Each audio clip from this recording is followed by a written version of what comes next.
The metallic scrape of paint meeting paint echoed through the parking lot like a gunshot. Ryan Carter's hands froze on the steering wheel, his heart dropping into his stomach as he stared at the deep scratch now carved into the gleaming black luxury sedan beside him. 6-year-old Mia stood on the curb, her backpack too big for her small frame, watching with wide eyes. Ryan had two choices: drive away and pretend it never happened, or face consequences he absolutely couldn't afford. What he didn't know was that inside that car, someone was watching, and his next decision would change everything. Before we begin this journey together, I invite you to stay with me until the very end of this story. If it touches your heart, please hit that like button and leave a comment telling me what city you're watching from. I love seeing how far these stories travel. Now, let me take you into Ryan's world, where one moment of truth became the beginning of something extraordinary. The parking lot of Riverside Elementary School was chaos, as it always was at 3:47 p.m. on a Friday. Minivans jockeyed for position, SUVs blocked traffic, and harried parents honked at each other while their children emerged from the building like a colorful flood of backpacks and excitement. Ryan Carter sat in his 13-year-old Honda Civic, waiting for the line to move, his hands gripping the cracked leather steering wheel with the kind of tension that spoke of more than just traffic frustration. The car's check engine light had been on for 3 weeks. The rent was due in 5 days. His daughter Mia's school had sent home another reminder about the field trip fee, $25 that might as well have been $25,000. And his phone, sitting in the cup holder, displayed 17 missed calls from a number he'd been avoiding for a week. The collections agency handling his late wife's medical bills. But when Mia had come running out of school, her gap-toothed smile brilliant in the afternoon sun, waving a paper with a big red A+ at the top, none of that had mattered. Not for those few precious seconds. Daddy, look, Mrs. Henderson said my story was the best in the whole class." Ryan had smiled, really smiled, for the first time in what felt like months. "That's my girl. I'm so proud of you, sweetheart." Now, as the traffic finally started moving, Ryan carefully put the car in reverse, checking his mirrors like he always did. The parking lot was a minefield of distracted parents, and he'd learned to be cautious. He saw the clear space behind him, began backing out slowly, and then screech. The sound of metal scraping against metal was unmistakable, horrible, final. Ryan's foot slammed on the brake, but the damage was done. He sat frozen for a moment, his breath caught in his throat, before slowly pulling forward back into his space. "Daddy?" Mia's voice came from the curb where he had asked her to wait while he pulled out. "What was that sound?" "Stay right there, baby," Ryan said, his voice sounding strange even to his own ears. "Don't move, okay?" He got out of the car on shaking legs. The other vehicle, a sleek black sedan that probably cost more than Ryan had earned in the last 3 years combined, bore a fresh scratch along its rear quarter panel. It wasn't huge, but it was deep, unmistakable, running about 8 inches across the glossy paint. Ryan's Civic had caught it with the edge of its front bumper, the one with the crack he'd been meaning to replace for months. A piece of black paint from the sedan now decorated his car like evidence of a crime. The luxury car's windows were tinted dark. Ryan couldn't see inside. For a wild moment, he considered getting back in his car and simply driving away. No one had gotten out. Maybe no one had seen. The parking lot was still chaotic, people coming and going. He could just leave. His eyes found Mia, still standing on the curb, watching him with those huge brown eyes that looked so much like her mother's. She was biting her lower lip, something she did when she was worried. Ryan thought about all the lessons he'd tried to teach her since Sarah died. About being honest. About doing the right thing even when it was hard. About taking responsibility for your mistakes. What kind of father would he be if he drove away? What kind of man? His hands were shaking as he walked back to his car and pulled out the small notebook he kept in the glove compartment. The one he used to track expenses, to count every dollar, to calculate how long they could stretch each paycheck. He tore out a page and clicked his pen, the cheap plastic feeling inadequate for what he was about to do. The words came harder than they should have. What do you say when you've damaged something you could never afford to replace? "I'm so sorry. I accidentally scratched your car backing out. It was completely my fault. I don't have insurance that will cover this, but I promise I will make it right. I will pay for the damage. Please call me." He wrote his name and phone number at the bottom, his handwriting shakier than usual. Then he read it over, the words blurring slightly as the reality of what this would cost hit him. A repair like this, on a car like this, would be at least $1,000, maybe $2,000. Money he didn't have, money he couldn't even imagine having. But he'd made his choice. Ryan folded the note and approached the luxury sedan. Still no movement from inside. The windows remained dark and impenetrable. He placed the note carefully under the windshield wiper, pressing it down to make sure it wouldn't blow away. As he did, he noticed other details about the car. The prestigious badge on the hood, the custom wheels, the subtle perfectness of everything about it that screamed wealth and success and a world completely foreign to his own. "Okay, Mia," he said, walking back to where his daughter waited, trying to keep his voice steady. "Let's go home." "Are you in trouble, Daddy?" she asked as he buckled her into her booster seat. "No, baby. I just made a mistake, that's all. But it's going to be okay." You left a note like when someone makes a mistake at school? Exactly like that. Mrs. Henderson says taking responsibility is what brave people do. Ryan felt his throat tighten. Mrs. Henderson is very smart. As he pulled out of the parking lot, more carefully this time, checking and rechecking every angle, Ryan didn't look back at the black sedan. He didn't see the driver's door open, didn't see the woman who stepped out, tall and elegant in a charcoal business suit, her dark hair pulled back in a sleek ponytail. Didn't see her pick up the note from the windshield and read it, her expression unreadable. He didn't know that Elena Vaughn had been sitting in her car for the last 20 minutes, taking a rare moment of silence between meetings when she'd felt the slight impact of his car against hers. Didn't know that she'd watched the entire scene unfold in her rearview mirror, his panic, his consideration, his clear internal struggle, and finally, his decision to do the right thing. He didn't know that she'd watched him write that note with an expression she couldn't quite name, or that she'd seen him with his daughter, the tenderness in every movement. And he certainly didn't know that as she stood there in the parking lot, reading his shaky apology, Elena Vaughn was smiling. The apartment Ryan called home was on the third floor of a building that had seen better days, probably around the time the Clinton administration had been in office.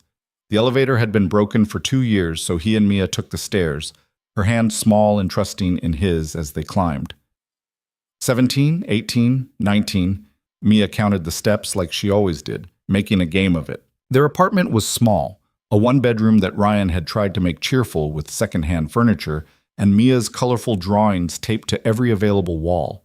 Mia had the bedroom. Ryan slept on a pull-out couch in the living room. It wasn't much, but it was clean, and it was theirs, and most months he managed to pay the rent on time. This month was going to be different. "Can we have spaghetti tonight?" Mia asked, dropping her backpack by the door with the carelessness of childhood. "With the good sauce." The good sauce was the name brand marinara as opposed to the store brand they usually bought. It cost an extra $1.50. "Sure, sweetheart," Ryan said, because what was another $1.50 when he was already staring down a repair bill that would probably bankrupt him? "Go wash your hands and start your homework, okay? I'll call you when dinner's ready." While the water boiled and the sauce heated, Ryan sat at their small kitchen table with his laptop, another secondhand purchase, this one from a pawn shop, and logged into his bank account. The numbers that appeared on the screen were brutally familiar.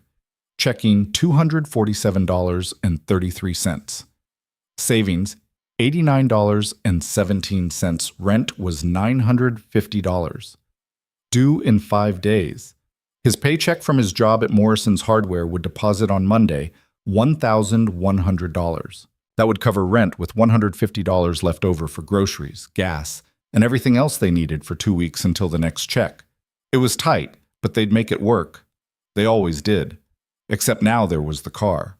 Ryan opened a new tab and searched for auto body repair costs for luxury vehicles. The estimates he found made his stomach drop. $1,500 to $2,500 for a scratch like the one he'd left. And that was assuming it was just the paint, no underlying damage. He could feel the panic rising, that familiar sensation of walls closing in that he'd known too well since Sarah died. Medical bills, funeral costs, single income, childcare expenses.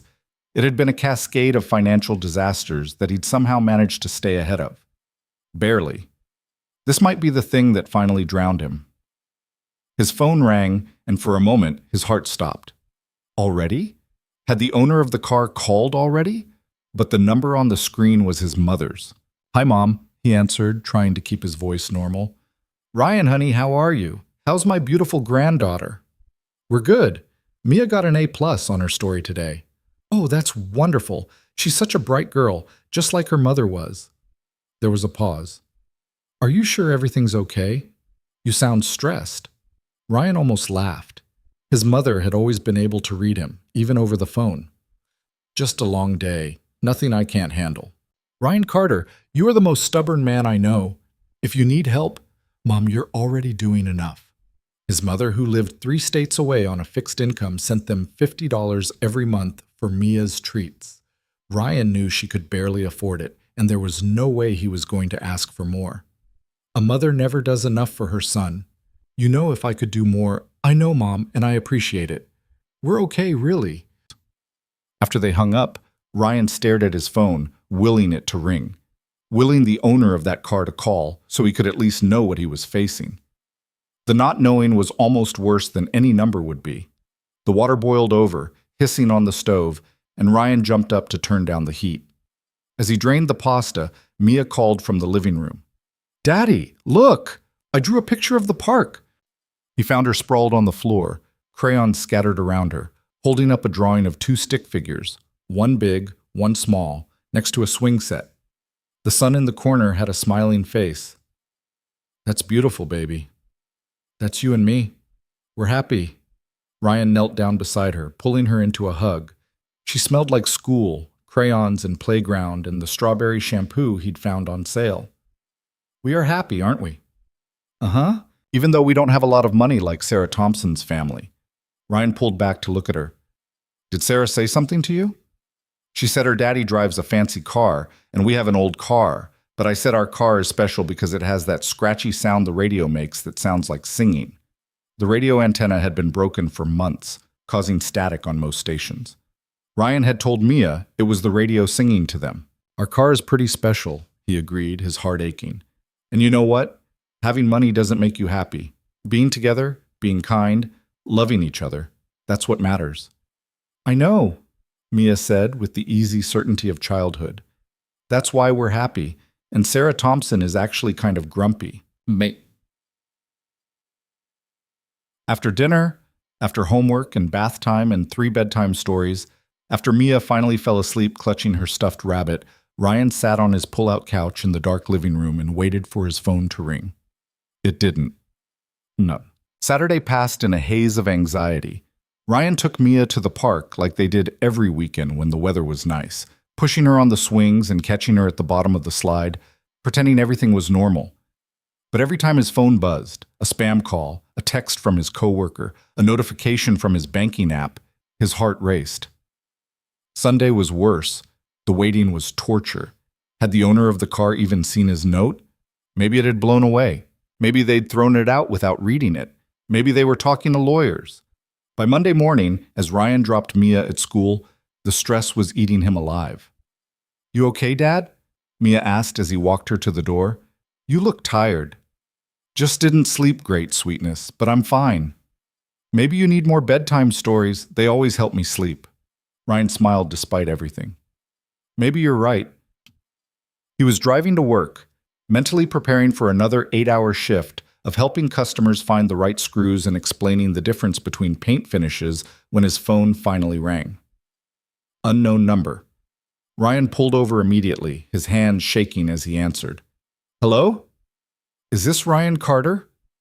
The voice was female, professional, with a tone he couldn't quite read. "Yes, this is Ryan." "Mr. Carter, my name is Elena Vaughn. You left a note on my car on Friday afternoon, at Riverside Elementary School." Ryan's mouth went dry. Yes, I did. I'm so sorry about the damage. I take full responsibility. I know the repair is going to be expensive, but I promise I'll pay for it. I just need a little time to—" "Mr. Carter," she interrupted, her voice calm. "I'm not calling about payment." He blinked, confused. "You're not?" "No. I'm calling to offer you an alternative." "An alternative?" You said in your note that you don't have insurance to cover this. I'm assuming that means this repair would be a significant financial burden for you. Ryan's pride bristled. He didn't want pity. I can pay for it. It might take some time, but I'm not questioning your integrity, Mr. Carter. Quite the opposite, actually. Your note was one of the most honest things I've read in a long time. There was a pause. I'd like to propose something different. Instead of paying for a repair shop, what if you did the work yourself? I'm sorry, what? Do you know anything about auto body repair? Ryan thought about all the years he'd spent keeping his ancient Civic running, all the YouTube videos he'd watched to fix problems he couldn't afford to take to a mechanic. Some. I've done basic bodywork before. Nothing professional, but I've fixed a few dents and scratches on my own car. Then here's my offer. Come to my home and I'll provide you with all the materials you need to repair the scratch. You do the work yourself and we'll call it even. No money needs to change hands. Ryan sat in his parked car, trying to process this. Why would you do that? Let's just say I was impressed by your honesty. Most people would have driven away. I couldn't do that. Not with my daughter watching. Exactly. Something in her voice shifted, warmed. So what do you say, Mr. Carter? Are you interested? Every instinct told Ryan this was too good to be true. People didn't just offer solutions like this, especially not people who drove luxury cars worth more than his annual salary. There had to be a catch. But what choice did he have? Even if he saved every extra penny, it would take him 6 months to pay for a proper repair. Maybe longer. I'm interested, he said quietly. Thank you. This is incredibly generous. I'll text you my address. Would Tuesday evening work? Around 6? Tuesday at 6. Yes, I'll be there. Perfect. Oh, and Mr. Carter? Bring your daughter if you need to. I understand childcare can be complicated for single parents. The call ended before he could ask how she knew he was a single parent, or how she seemed to know so much about his situation from a single note left on a windshield. Ryan sat in his car for a long moment, staring at his phone, waiting for the address to come through. When it did, he plugged it into his Maps app and felt his stomach drop all over again. The address was in Riverside Heights, the most exclusive neighborhood in the city, the area where houses started at $3 million and went up from there. What the hell had he gotten himself into? Tuesday arrived too quickly. Ryan left work early, picking up Mia from the after-school program and trying to explain where they were going without sounding as nervous as he felt. We're going to visit a lady whose car I accidentally scratched, remember? I'm going to fix it for her. Is she nice? Mia asked, swinging her legs in her booster seat. I don't know yet, baby. I hope so.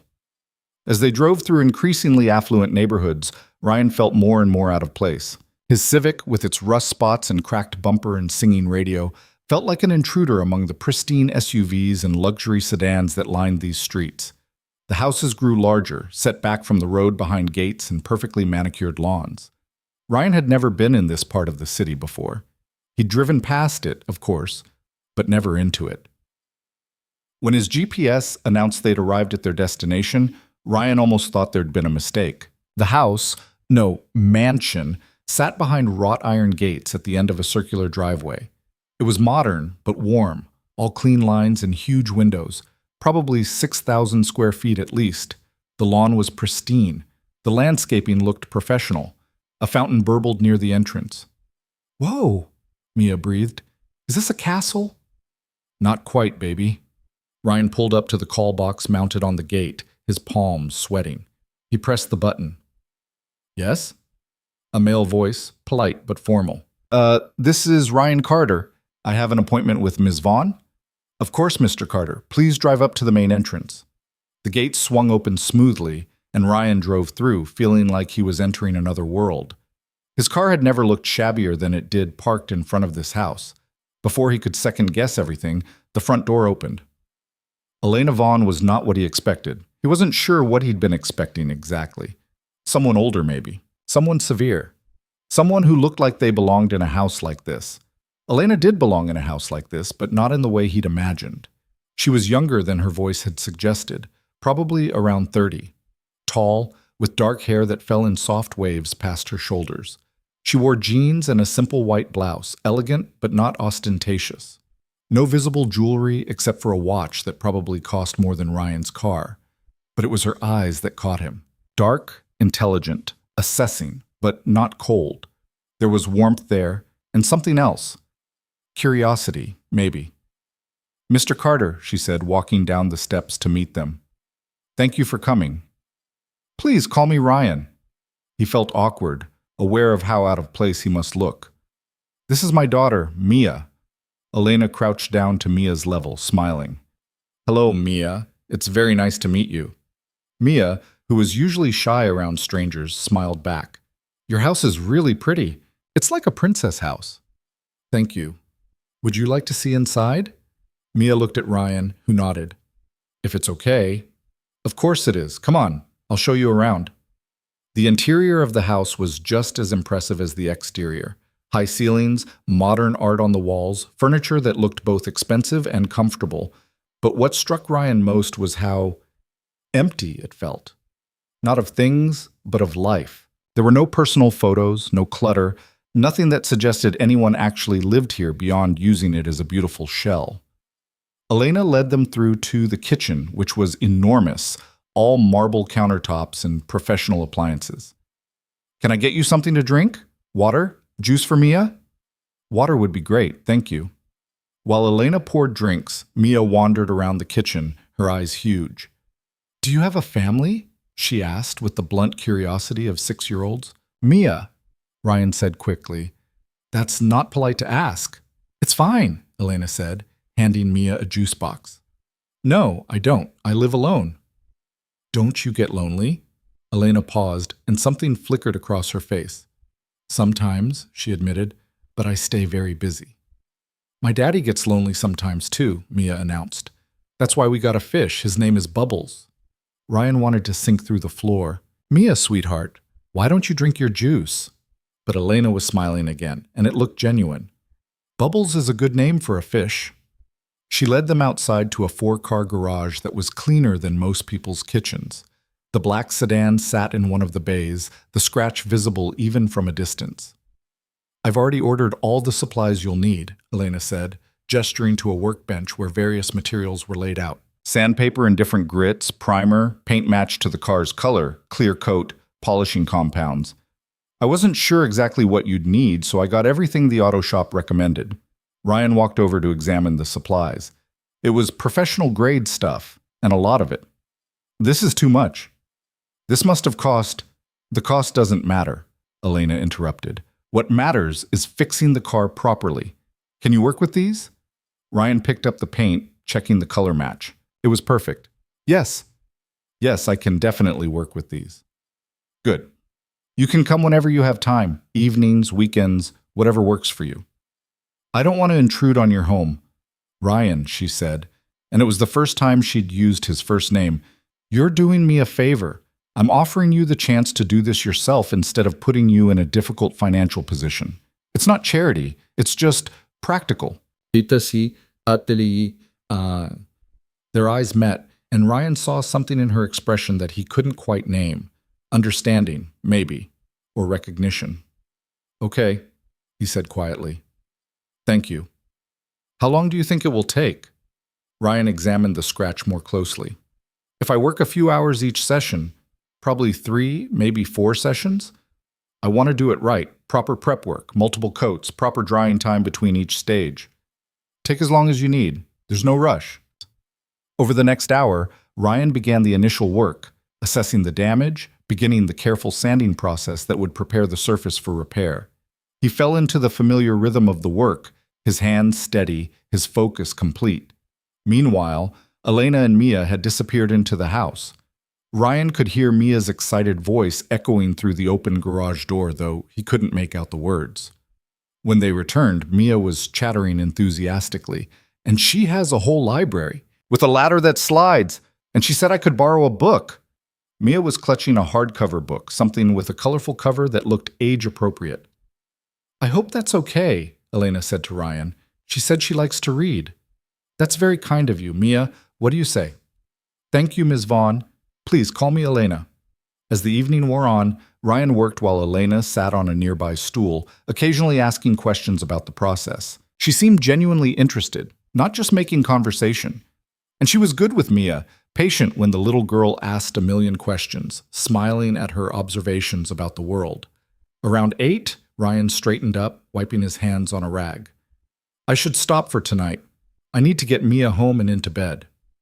Of course, you made good progress. I'll come back Thursday, if that works. Same time? Thursday is perfect. As they walked back to the car, Mia skipping ahead, Elena touched Ryan's arm lightly. Ryan, thank you for doing this, and for being honest. That note you left, it said a lot about who you are. Ryan felt his face flush. I just did what was right. Exactly, she said softly. Not everyone does. As Ryan drove home, Mia already half asleep in the back seat, he found himself replaying the evening in his mind. Elena Vaughn was not what he expected. Yes, she was clearly wealthy, clearly lived in a different world. But she'd been kind, real. She'd treated Mia with genuine warmth, not the patronizing tone some people used with children. And there had been moments, brief, fleeting moments, when their eyes had met and Ryan had felt something. Recognition, maybe. A sense that beneath the obvious differences in their circumstances, they might not be so different after all. It was a dangerous thought, and he pushed it away. This was a business arrangement. He was fixing her car. That was all it could ever be. Still, as he carried a sleeping Mia up the 3 flights of stairs to their apartment, he couldn't help but smile at the memory of Elena crouching down to talk to his daughter, the genuine interest in her eyes. Thursday couldn't come fast enough. The second session went much like the first. Ryan worked meticulously, applying primer with steady hands, while Mia and Elena had disappeared into the house again. This time when they returned, Mia was carrying a plate of cookies. Elena made them, she announced. They're chocolate chip and they're still warm. Ryan looked at Elena, surprised.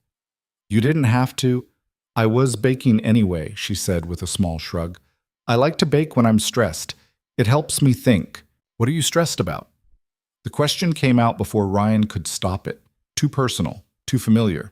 But Elena didn't seem to mind. Work, she said simply. Always work. What do you do? Mia asked.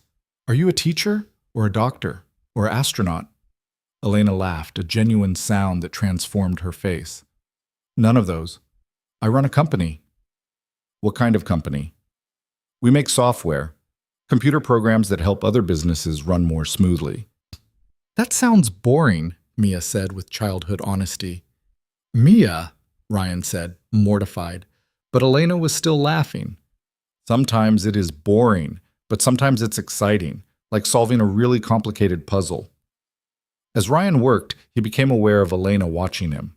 Not in an uncomfortable way, but with genuine interest. Finally, she asked, Where did you learn to do this?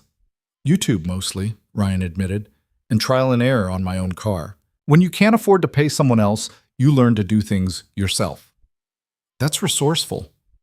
That's broke, Ryan said with a wry smile, then immediately regretted it. He didn't want her pity, but Elena's expression didn't change to pity. If anything, it looked like respect. I started my company in my college apartment with a maxed-out credit card and a lot of hope. I know what it's like to have more problems than money. Ryan paused in his work, looking at her. It was hard to imagine this woman, in this house, ever struggling financially. But something in her eyes told him she was telling the truth.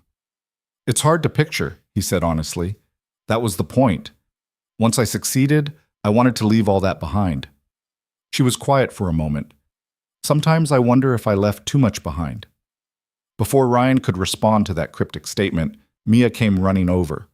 Elena said she has a garden. Can we see it? The garden, like everything else about the house, was immaculate. Roses, lavender, carefully maintained paths, a small pond with koi fish that Mia immediately fell in love with. It's beautiful, Ryan said. Do you take care of it yourself? I have a gardener, Elena admitted. I'm not home enough to maintain it properly, but I like to come out here when I am home. It's peaceful. They stood there in the fading evening light, watching Mia try to count the fish in the pond, and Ryan felt that dangerous feeling again, that sense of connection, of understanding something unspoken. Your daughter is wonderful, Elena said quietly. You're doing an amazing job with her. It's just me and her, Ryan heard himself say. Her mom died 3 years ago, cancer. I'm so sorry. Thank you. He was quiet for a moment. It's been hard. But Mia, she's the reason I keep going. The reason I try to be better. She's lucky to have you. Ryan looked at Elena, really looked at her, and saw something in her expression that he recognized because he felt it too sometimes. Loneliness, the kind that comes from being surrounded by things, but not by people who really matter. The house is beautiful, he said carefully, but it seems quiet for just one person. Elena smiled, but it didn't quite reach her eyes. It is. Very quiet. Their eyes held for a moment longer than necessary, and Ryan felt his heart rate pick up. This was dangerous. This feeling, this connection, this moment, it was all dangerous. He was a single father living paycheck to paycheck in a rundown apartment. She was a successful CEO living in a mansion. They existed in completely different worlds, and the only reason they were even talking was because he damaged her car. He needed to remember that. I should finish up, he said, breaking the moment. I want to get the first coat of paint on tonight. Of course. But as Ryan worked through the rest of the evening, he was acutely aware of Elena's presence. The way she moved, the sound of her laugh when Mia said something funny, the quiet competence in everything she did. And he was aware, with a mixture of hope and dread, that he was starting to look forward to these sessions for reasons that had nothing to do with fixing a car. The third session happened on a Tuesday. Ryan had arranged to leave work a little early, picking up Mia and heading straight to Elena's house. They were becoming familiar with the route now, with the way the neighborhoods changed from modest to wealthy, the way the houses grew larger and more imposing. When they arrived, Elena was in the garage waiting for them, and Ryan immediately noticed something different. She looked tired, more than tired, exhausted. There were dark circles under her eyes, and her usual polish seemed dimmed. Rough day? He asked as he began setting up his workspace. Rough week, she admitted. We're in the middle of a major product launch, and everything that could go wrong has gone wrong. I'm sorry. If this is a bad time, we can reschedule. No, she said quickly. Actually, this is exactly what I need. A distraction. Something real and tangible that has a clear solution. Ryan understood that.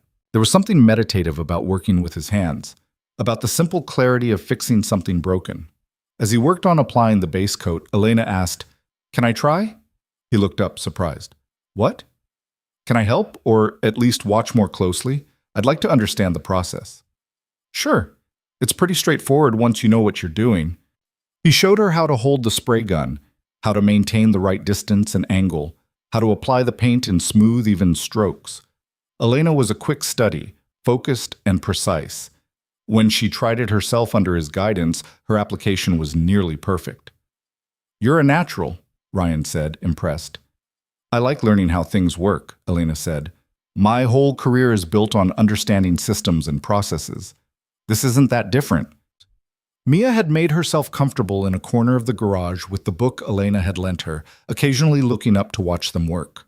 The scene felt domestic, comfortable, like they'd been doing this for years instead of weeks. Can I ask you something? Elena said as they waited for the paint to dry.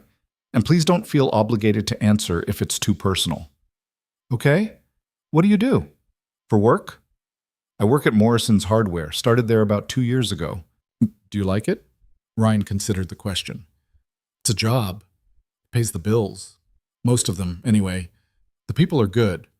My boss is understanding about Mia's schedule. But is it what you want to be doing? No one had asked him that in a long time. Maybe ever.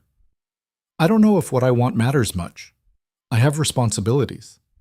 What would you do if the responsibilities weren't a factor? Ryan was quiet for a long moment, remembering dreams from another lifetime. Before Sarah got sick, I was studying engineering, mechanical engineering. I was 2 years into my degree. Why did you stop? Medical bills. Someone had to work full-time, and Sarah was too sick. After she died, he shrugged. There was no money and no time. I had Mia to take care of. Do you ever think about going back? Sometimes, late at night, when I can't sleep. but it's just a fantasy. There's no way I could afford tuition and living expenses, and I can't sacrifice time with Mia. She's already lost one parent. Elena was quiet, but Ryan could see her thinking, processing. Finally, she said, "What if there was a way?" "There isn't. Trust me, I've looked at every option." "But if there was, would you want to?" "Of course I would, but wanting something doesn't make it possible." "Sometimes it does," Elena said softly. "Sometimes wanting something is the first step to making it possible." The conversation stayed with Ryan for days afterward. He found himself thinking about it at work, while helping customers choose between different grades of sandpaper, while explaining the merits of various power tools. Thinking about what he wanted, not just what he had to do. It was a dangerous indulgence. By the fourth session, the car was nearly finished. Just the final clear coat and polishing remained. Ryan was proud of the work he'd done. The scratch was completely invisible. The paint job seamless and professional. "This is incredible," Elena said, examining the repair. "You couldn't even tell there was damage." "That was the goal." "Ryan, you're really talented at this. Have you ever thought about doing it professionally?" "Can't afford the tools or the workspace. Auto body repair requires a lot of specialized equipment." "But if you could?" He smiled. "You ask a lot of hypothetical questions." "I like to think about possibilities." As they stood there in the garage, the evening light filtering through the windows, Ryan realized this was probably their last session. The car was done. There was no reason for him to come back. The thought made him sad in a way that had nothing to do with the car. "Elena," he said, not sure what he was going to say until the words came out. "Can I ask you something?" "Of course. Why did you really do this? Offer me this chance instead of just making me pay." Elena was quiet for a long moment.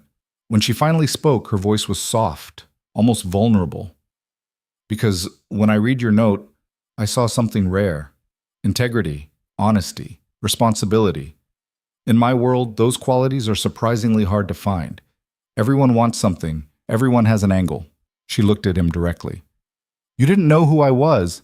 You had no idea if I had money or not. You just did the right thing because it was the right thing to do. That's worth preserving, worth honoring." Their eyes met, and Ryan felt that connection again, stronger now, electric. "I should tell you something," Elena said, and there was something in her voice that made Ryan's heart rate pick up. "I wasn't completely honest with you." "What do you mean?" "I said I saw you leave the note, that's true. But what I didn't say was that I was in the car the whole time. I saw everything. I watched you struggle with what to do. I saw you look at your daughter and make the decision to be honest."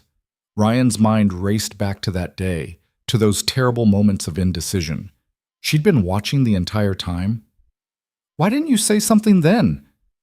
"Because I wanted to see what you would do. I wanted to see if my instinct about you was right." She smiled slightly. "It was." "I don't understand. You tested me?" "Not tested, observed. There's a difference." Ryan didn't know how to feel about that. Part of him was uncomfortable with the idea of being watched, evaluated. But another part understood. In her position, with her wealth, she probably had to be careful about people's motives. "And now?" he asked. "What do you think now?" "Now I think I was right about you. You're a good man, Ryan Carter. A rare one." The air between them felt charged, heavy with things unsaid. Ryan knew he should leave. Knew he should thank her for her generosity, finish the car, and never see her again. Instead, he heard himself say, "Would you like to have dinner with us? Nothing fancy, just spaghetti at our place. It's the least I can do to thank you for this opportunity." Elena's expression shifted, surprised and pleased. "I would like that very much." "Saturday? Around 6? "Saturday at 6, she confirmed. As Ryan drove home that night, Mia chattering about how nice Elena was, he tried not to think about what he was doing. Tried not to analyze the flutter in his chest when Elena had smiled at his invitation, or the way his hands had trembled slightly as they'd said goodbye. This was just dinner. A thank you between two people who'd formed a tentative friendship under unusual circumstances. It wasn't a date. It couldn't be a date, could it? Saturday morning arrived with Ryan in a state of controlled panic. He'd cleaned the apartment 3 times, rearranged the furniture twice, and was now staring at his meager pantry, trying to figure out how to make spaghetti dinners seem like something more than just cheap pasta and jarred sauce. "Daddy, why are you being so weird?" Mia asked from her perch on the kitchen counter, swinging her legs. "I'm not being weird. You cleaned the bathroom twice. We never cleaned the bathroom twice." Ryan paused, scrubbing brush in hand, and looked at his daughter. When had she gotten so perceptive? "I just want everything to be nice for our guest." "You mean Elena?" "Yes, Elena." Mia tilted her head, studying him with those two knowing eyes. "Do you like her?" "Of course I like her. She's been very kind to us." "No, I mean, do you like her? Like how Prince Charming likes Cinderella?" Ryan felt heat creep up his neck. "Mia, it's not like that. We're just friends." Sarah Thompson's dad had a friend come over for dinner, and now she's Sarah's new mommy. Well, that's not what's happening here. Elena is just a friend, a new friend. That's all. But even as he said it, Ryan knew it was more complicated than that. Over the past few weeks, Elena had become something he hadn't expected. She'd listened when he talked about Mia, about his struggles, about the small victories of getting through each day. She'd shared pieces of her own life too. Carefully, selectively, but genuine. The loneliness of success. The isolation of being in charge. The way work consumed everything until there was nothing left for anything else. They'd connected in a way that felt rare and precious and terrifying. By 5:30, Ryan had changed his shirt 3 times and was working on a 4th when Mia appeared in the doorway. "The blue one," she declared. "It makes your eyes look nice." "Since when do you care about what makes my eyes look nice?" "Since you started acting like a nervous bird." She paused. "That's what Grandma says when people are all fluttery, like birds." Ryan looked at his daughter, this small person who somehow understood everything, and sighed. "Okay, the blue one it is." At exactly 6 o'clock, there was a knock at the door. Ryan took a deep breath, smoothed down his shirt one more time, and opened it. Elena stood in the hallway looking completely out of place and somehow perfectly right at the same time.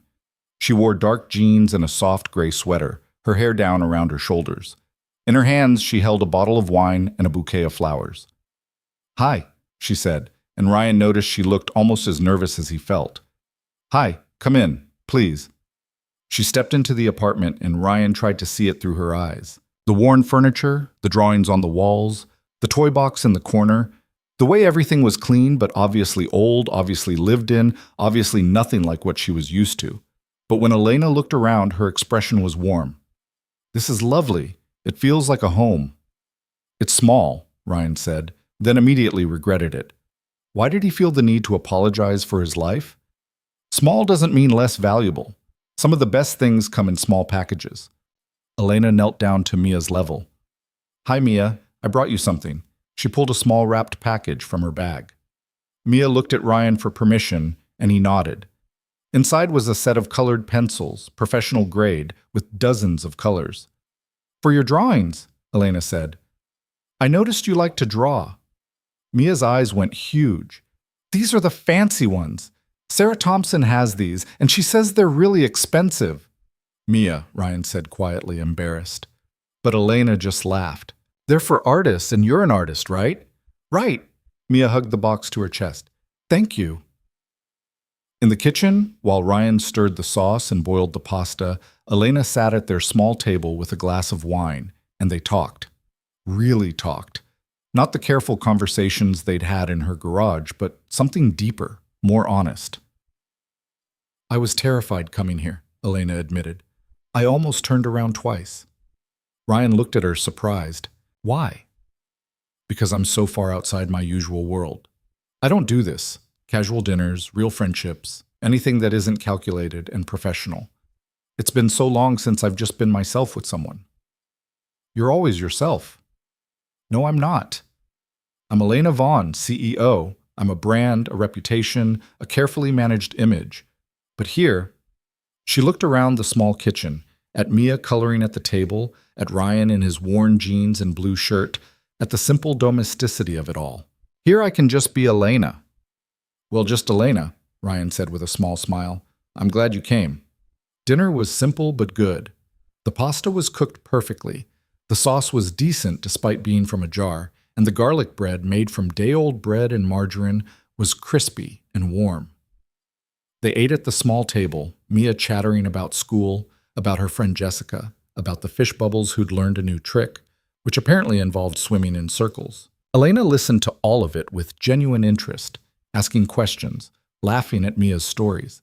She fit into their little world in a way that should have been impossible, but somehow wasn't.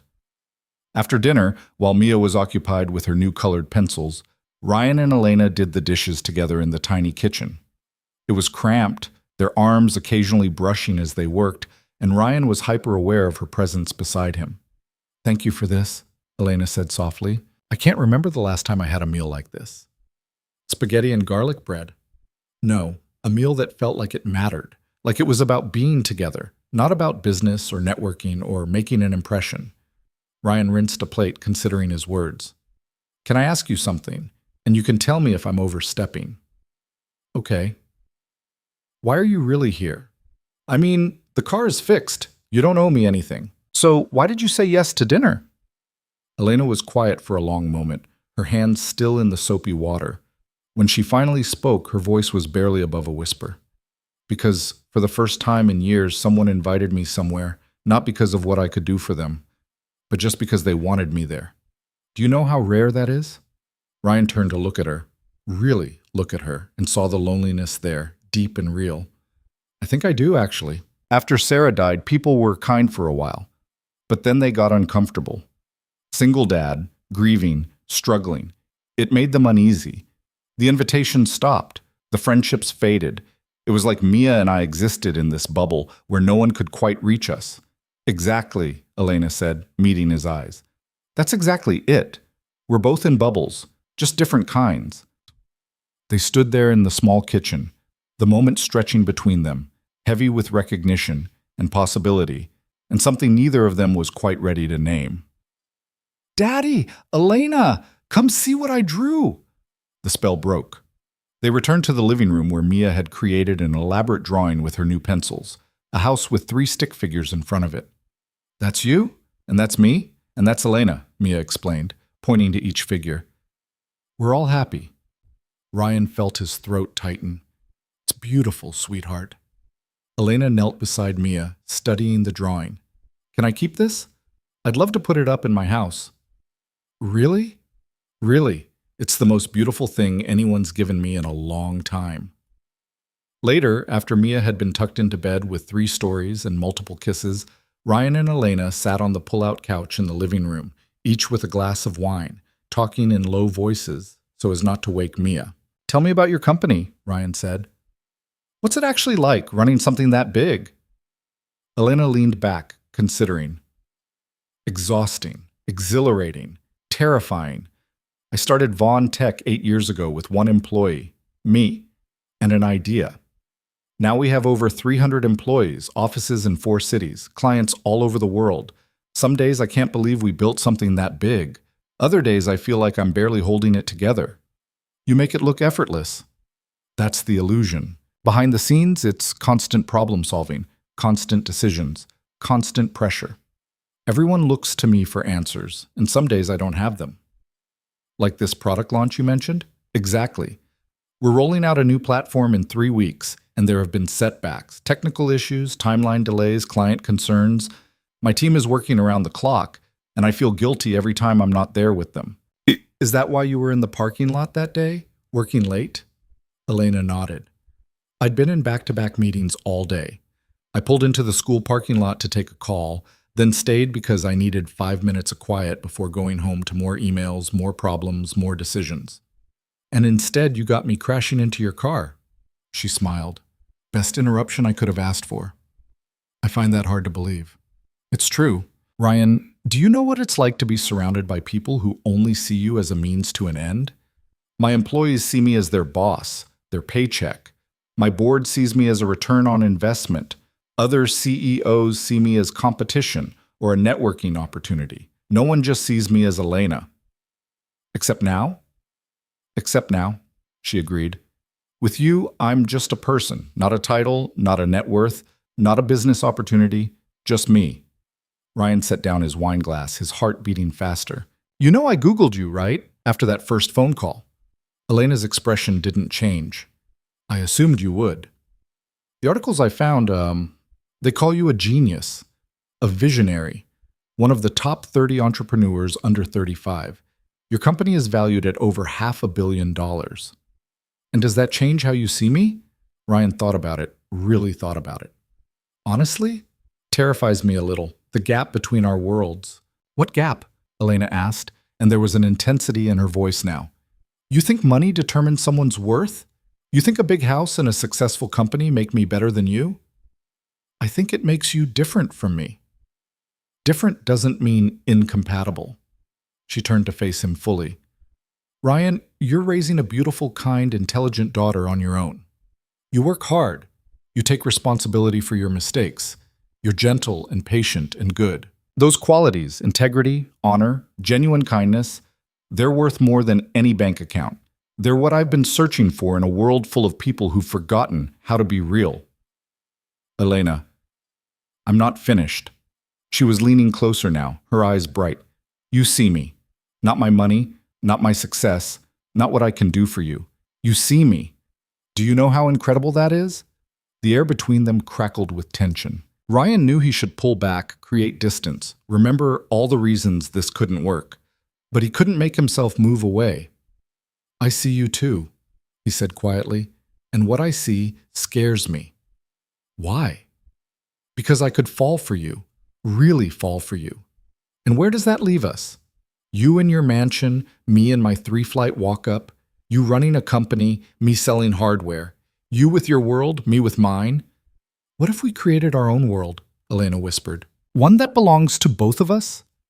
They were inches apart now, close enough that Ryan could see the flecks of gold in her dark eyes, could feel her breath, could smell her perfume mixed with the wine. The kiss, when it happened, felt inevitable. Soft at first, tentative, a question being asked and answered, then deeper, more certain, like something that had been building for weeks finally finding release. When they pulled apart, Elena's hand was still on Ryan's cheek, her eyes searching his.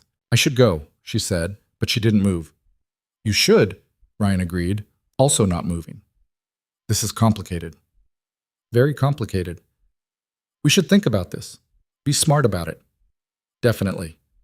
They kissed again and smart went right out the window.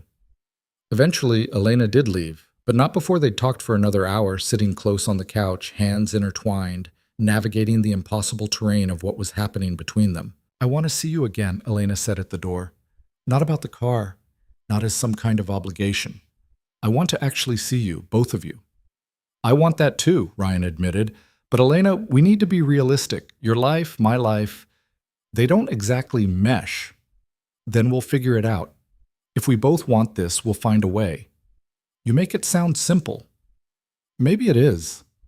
Maybe we're the ones making it complicated. After she left, Ryan stood in his apartment, touching his lips, trying to process what had just happened. He'd kissed Elena Vaughn. A billionaire CEO had sat in his apartment, eaten his spaghetti, and kissed him like he was the most important person in the world. It felt like a dream. A beautiful, terrifying, impossible dream. Over the next 2 weeks, they saw each other whenever they could. Elena would come by after work, sometimes just for an hour, sitting with Ryan while he helped Mia with homework, or staying for dinner, or watching movies on his ancient television. Ryan would visit her house on weekends, Mia in tow, and they'd spend afternoons by her pool or in her garden. They were careful, neither of them quite ready to name what was happening, both aware of how fragile and new it all was. But it was happening, growing, becoming real. Elena began to integrate into their little world in small ways. She showed up at Mia's school play, sitting beside Ryan in the auditorium, clapping enthusiastically when Mia appeared as flower number 3. She brought takeout when Ryan texted that he'd had a rough day at work. She helped Mia with a science project. The two of them hunched over the kitchen table, making a volcano that actually erupted. And Ryan began to see pieces of Elena's world too. She brought him to her office one Saturday, showing him the company she'd built from nothing. The pride in her voice when she talked about her team, her products, her vision. It was infectious. He met some of her employees, watched her shift into CEO mode, saw the respect and admiration in everyone's eyes. but it was the quiet moments that mattered most. Elena sitting on Ryan's couch in old jeans and one of his t-shirts, her laptop balanced on her knees while she worked, and he read beside her. Ryan in Elena's kitchen, teaching her how to make his grandmother's meatball recipe, laughing when she got sauce on her nose. Mia asleep between them during a movie, her head on Elena's lap, completely trusting. They were building something, slowly, carefully, but undeniably. One evening, about 3 weeks after that first dinner, Elena and Ryan were alone in her garden while Mia played with the koi fish. The sun was setting, painting everything gold and rose. "Can I tell you something?" Elena asked, her hand finding Ryan's. "Anything. I'm happy, really truly happy.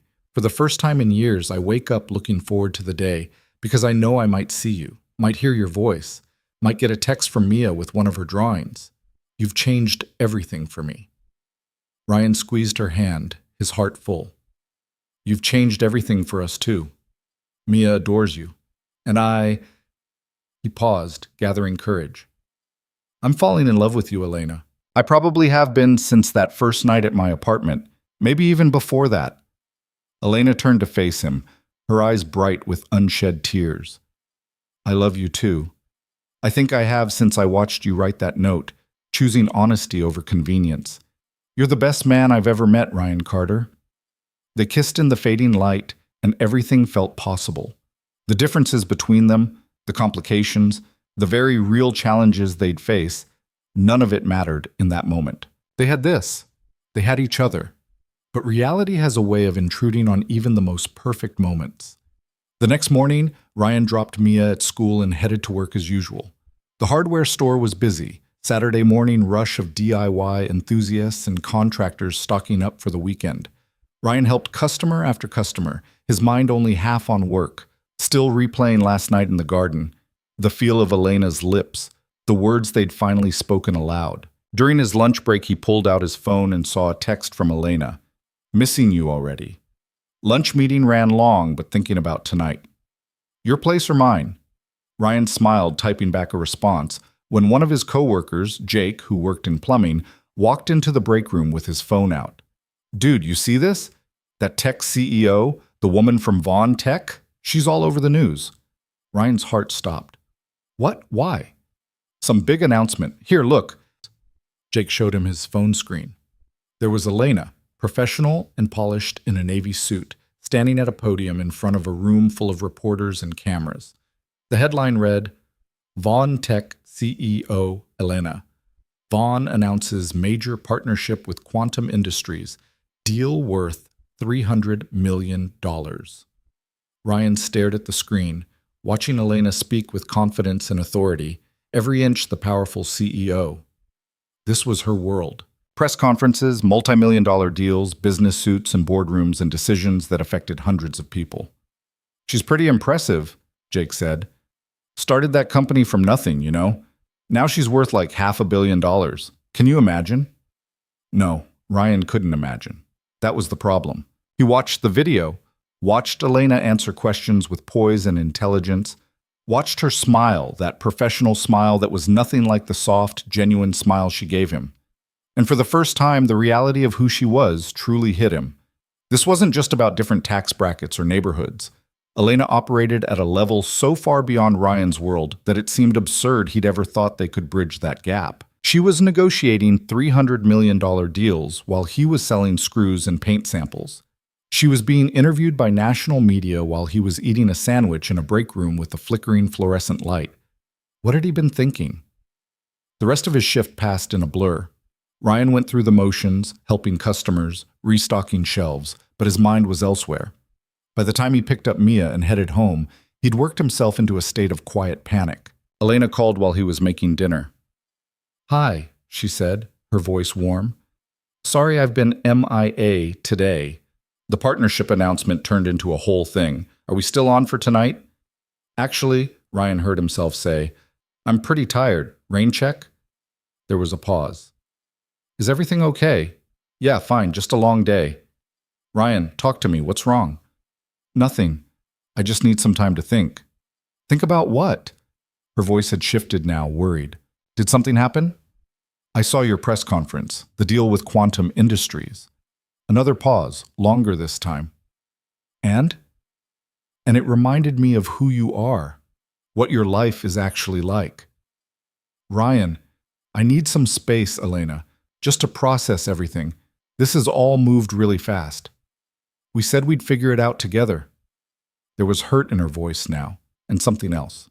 Fear. I know, I just need a couple of days, please.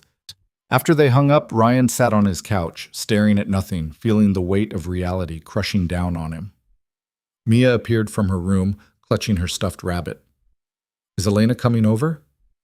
Not tonight, sweetheart. She mad at us? No, baby, no one's mad. Then why do you look so sad? Ryan pulled his daughter onto his lap, holding her tight. Sometimes grown-ups have complicated feelings, but it'll be okay. Except he wasn't sure it would be. The next few days were torture. Elena texted, called, but Ryan kept his responses brief, non-committal. He needed distance to think clearly, to figure out if what they had was real or just a beautiful fantasy that would crumble the moment they tried to build an actual life together. But the distance didn't bring clarity. It just brought misery. Mia asked about Elena every day. Why doesn't she visit anymore? Can we go see the koi fish? Did we make her sad? Work was unbearable, every moment dragging. Ryan found himself checking his phone constantly, reading Elena's messages over and over. Please talk to me. Whatever you're thinking, we can work through it. I miss you. Mia's drawing is on my fridge. I look at it every morning. On the fourth day, Ryan's boss called him into the office. Everything okay, Carter? You've been distracted all week. I'm fine. Sorry, I'll focus better. This about a woman? Ryan looked up, surprised. His boss, Tom Morrison, was in his 60s, had owned the hardware store for 30 years, and rarely got personal. That obvious? Son, I've been married 42 years. I know the look of a man who's messed up something good. Tom leaned back in his chair. You want some free advice? Sure. Whatever story you're telling yourself about why it won't work, stop. Life's too short and good women are too rare. If you found something real, hold on to it. Everything else is just details. What if the details are too big to ignore? Then you deal with them together. That's what love is, choosing to deal with the hard stuff together instead of running away. That night, after Mia was asleep, Ryan sat with his phone, staring at Elena's last message. I'm not giving up on us. Whatever you need, I'll wait. But please know I love you. That's real, regardless of anything else. His thumb hovered over the call button. What would he say? That he was scared? That seeing her in that press conference had made him feel small and inadequate? That he didn't know how to be with someone who lived in a world so completely different from his own? Before he could make a decision, there was a knock at his door. Ryan opened it to find Elena standing in his hallway, and his heart clenched. She looked tired, her eyes red-rimmed, her hair pulled back in a messy ponytail. She wore jeans and a sweater, no makeup, no polish, just Elena. I'm sorry for showing up unannounced, she said, but I couldn't wait anymore. We need to talk, really talk. Ryan stepped aside, letting her in. They sat on the couch, the same couch where they'd first kissed, but now there was distance between them, careful and painful. You saw the press conference, Elena said. It wasn't a question. Yeah. And it scared you. Yeah. Ryan, look at me. When he did, her eyes were fierce. I know who I am. I know what I've built, what my life looks like from the outside. But none of that changes how I feel about you, none of it. It's not about how you feel. It's about reality. Elena, you're negotiating multi-million-dollar deals. You're on the news. You're running a company with hundreds of employees, and I'm selling hardware for $12 an hour. How does that work? It works because we want it to work. That's naive. No, what's naive is thinking that money and success determine compatibility. Ryan, in my world, everyone has money. Everyone has success. And you know what? Most of them are miserable. Most of them are lonely. Most of them have sacrificed everything real for the illusion of importance. But I'm not finished. Elena moved closer. You think I don't know what people would say if they knew about us? I've already thought about it. The rumors, the speculation, the assumptions that you're with me for my money or that I'm slumming it with someone beneath my station. I've thought about all of it. And? And I don't care. Ryan, I have spent 8 years building a company, making money, achieving success, and being completely alone. I have a beautiful house that feels empty. I have a bank account full of money I rarely spend on anything meaningful. I have awards and accolades and business partnerships, and none of it makes me happy. None of it makes me feel alive. She took his hand, and Ryan felt his resolve wavering. But you make me happy. Mia makes me happy. Sitting in your tiny kitchen eating spaghetti makes me happier than any 5-star restaurant I've been to. Helping with homework, watching movies on your old TV, listening to you talk about your day, that's real. That matters. That's what I've been missing. You say that now, Ryan said quietly. But what happens when the novelty wears off? When you remember what your real life is supposed to look like? Elena's eyes flashed with something: hurt, anger, determination. You think this is a novelty to me? You think I'm experimenting with normal life before going back to my mansion? I don't know what to think. Then let me make it clear. Elena stood up, pacing now. I love you, Ryan Carter. I love your daughter. I love the life you've built and the man you are. I love that you're honest and kind and real. I love that you read bedtime stories with different voices for each character. I love that you know every customer at the hardware store by name. I love that you sacrifice everything for Mia without complaint. That's who you are, and that's worth more than anything in my world. Ryan felt tears burning his eyes. I'm scared, Elena. I'm scared that I'll never be enough for you. That you'll wake up one day and realize you settled. Settled? Elena laughed, but it was sad. Ryan, you're the best thing that's ever happened to me. You're not settling, you're the dream. But the gap between our lives is just logistics, details. Yes, I have money. Yes, I run a company. But those are things I do, not who I am. Who I am is the woman who fell in love with you and Mia. Who I am is someone who wants to build a life with you, whatever that looks like. Ryan stood up, crossing to her. What would that even look like? You and me? I don't know, Elena admitted. We'd have to figure it out. Maybe I scale back my hours at work. Maybe you go back to school and finish your engineering degree. Maybe we find a place between your world and mine, something that works for both of us. Maybe it's messy and imperfect and nothing like what either of us planned, but we figure it out together. Together, Ryan echoed. Together. They stood there in the dim light of Ryan's living room, the space between them charged with everything unsaid, everything at stake. Ryan reached out, cupping Elena's face in his hands, his thumbs brushing away the tears on her cheeks. I'm sorry, he whispered. I'm sorry I pulled away. I was just so afraid of losing you that I tried to lose you first. That's the stupidest logic I've ever heard, Elena said, but she was smiling through her tears. I know, I'm an idiot. You're my idiot. They kissed then, and it felt like coming home. When they finally pulled apart, Elena rested her forehead against his. No more running, she said. Promise me. When things get hard, when you get scared, you talk to me instead of disappearing. I promise, and you promise to be patient with me when I'm being stupid about the money thing.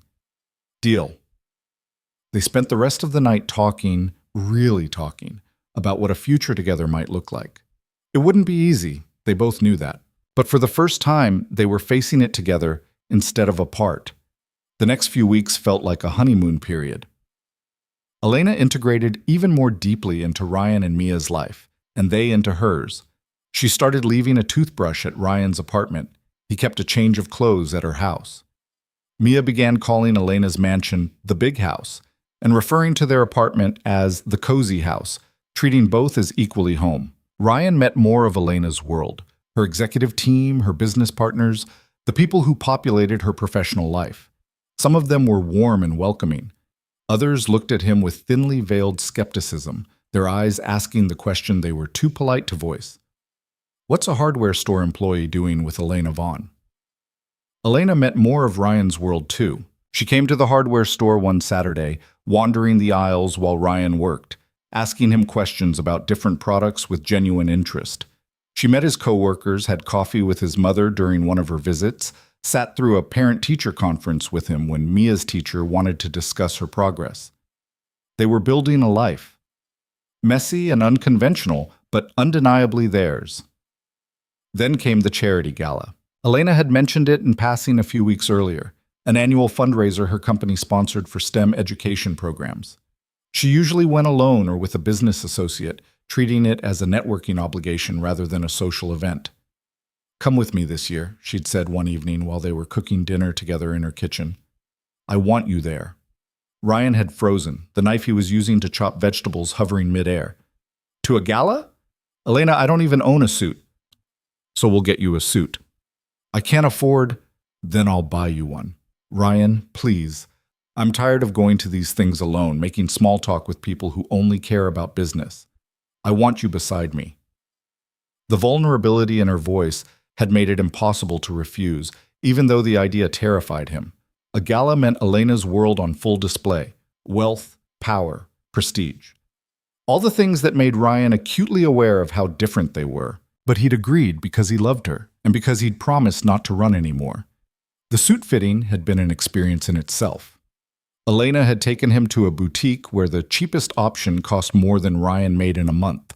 The tailor had measured and pinned and adjusted while Ryan stood rigid, trying not to think about the price tag. "You look incredibly handsome," Elena had said, when he emerged from the dressing room in the finished product, a charcoal gray suit that fit him perfectly.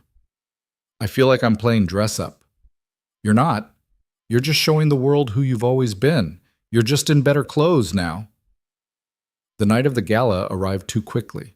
Ryan's mother had agreed to stay with Mia for the evening, making the trip from out of state specifically for this purpose. She'd been thrilled when Ryan had told her about Elena, crying happy tears over the phone.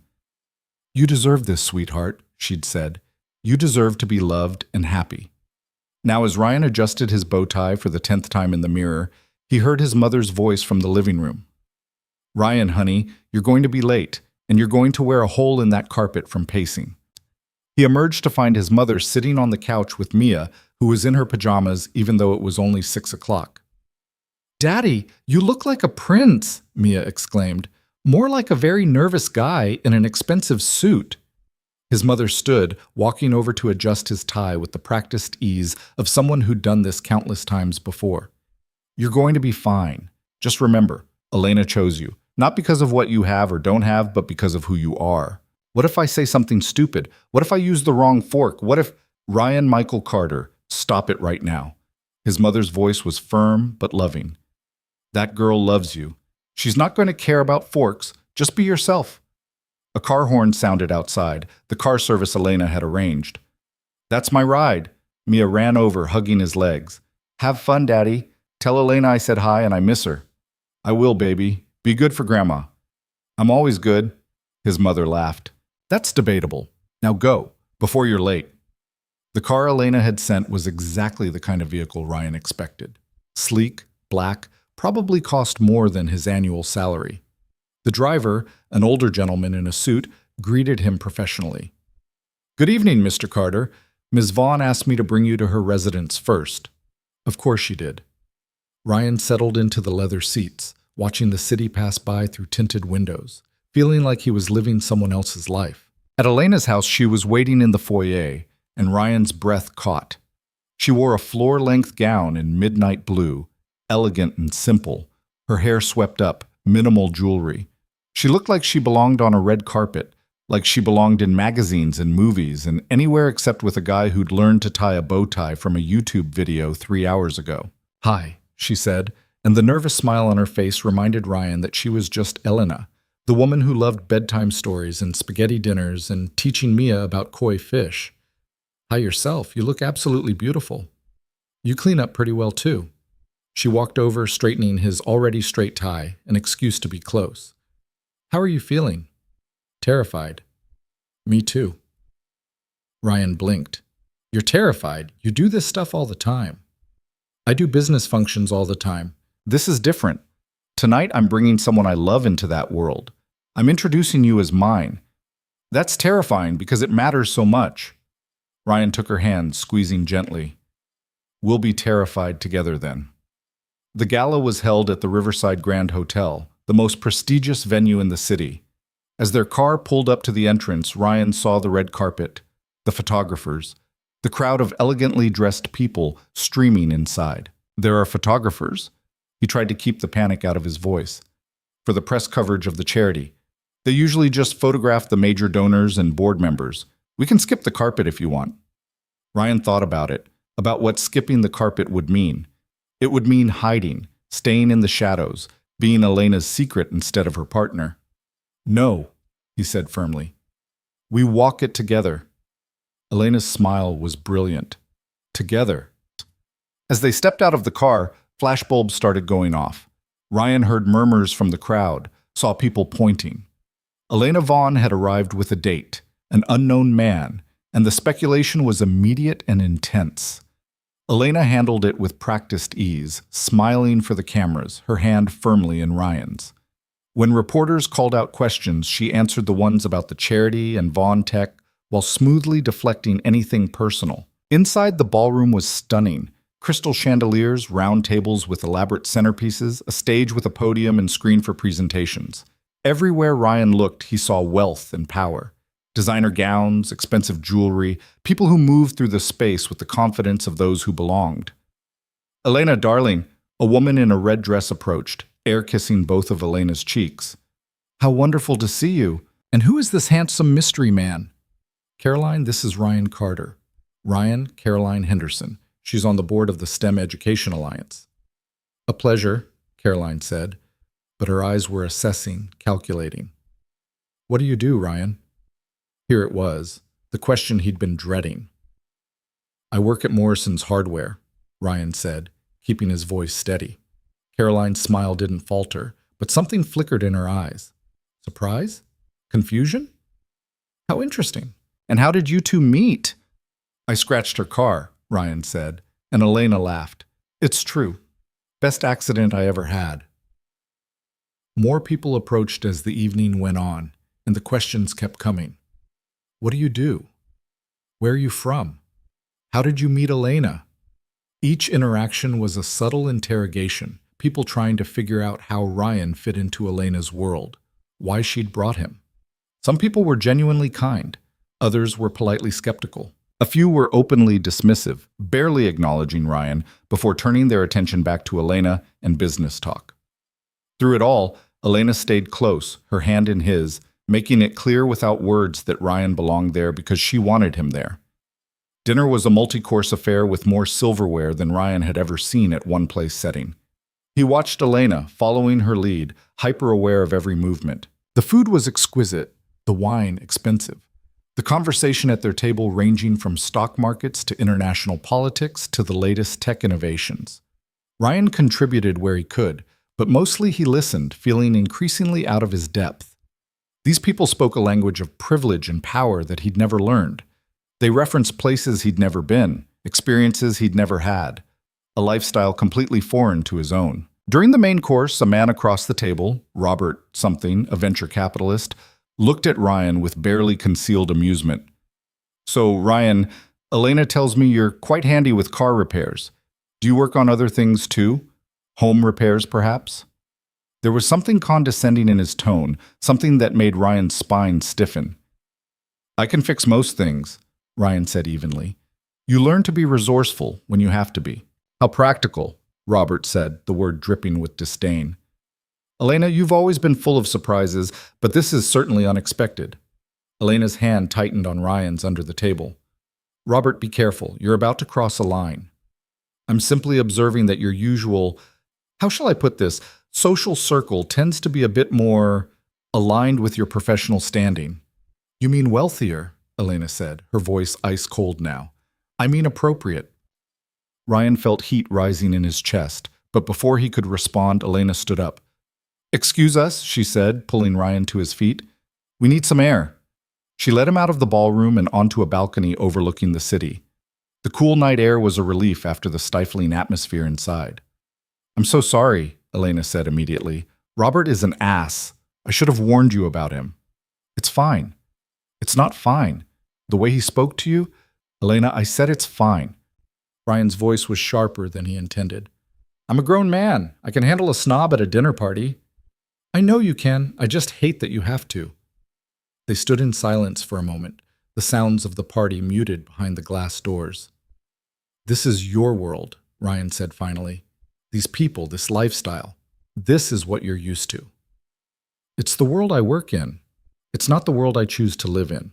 But it's always going to be there, isn't it? The galas, the business dinners, the Roberts of the world looking down at me and wondering what you're doing with someone like me. I don't care what they think, but I do."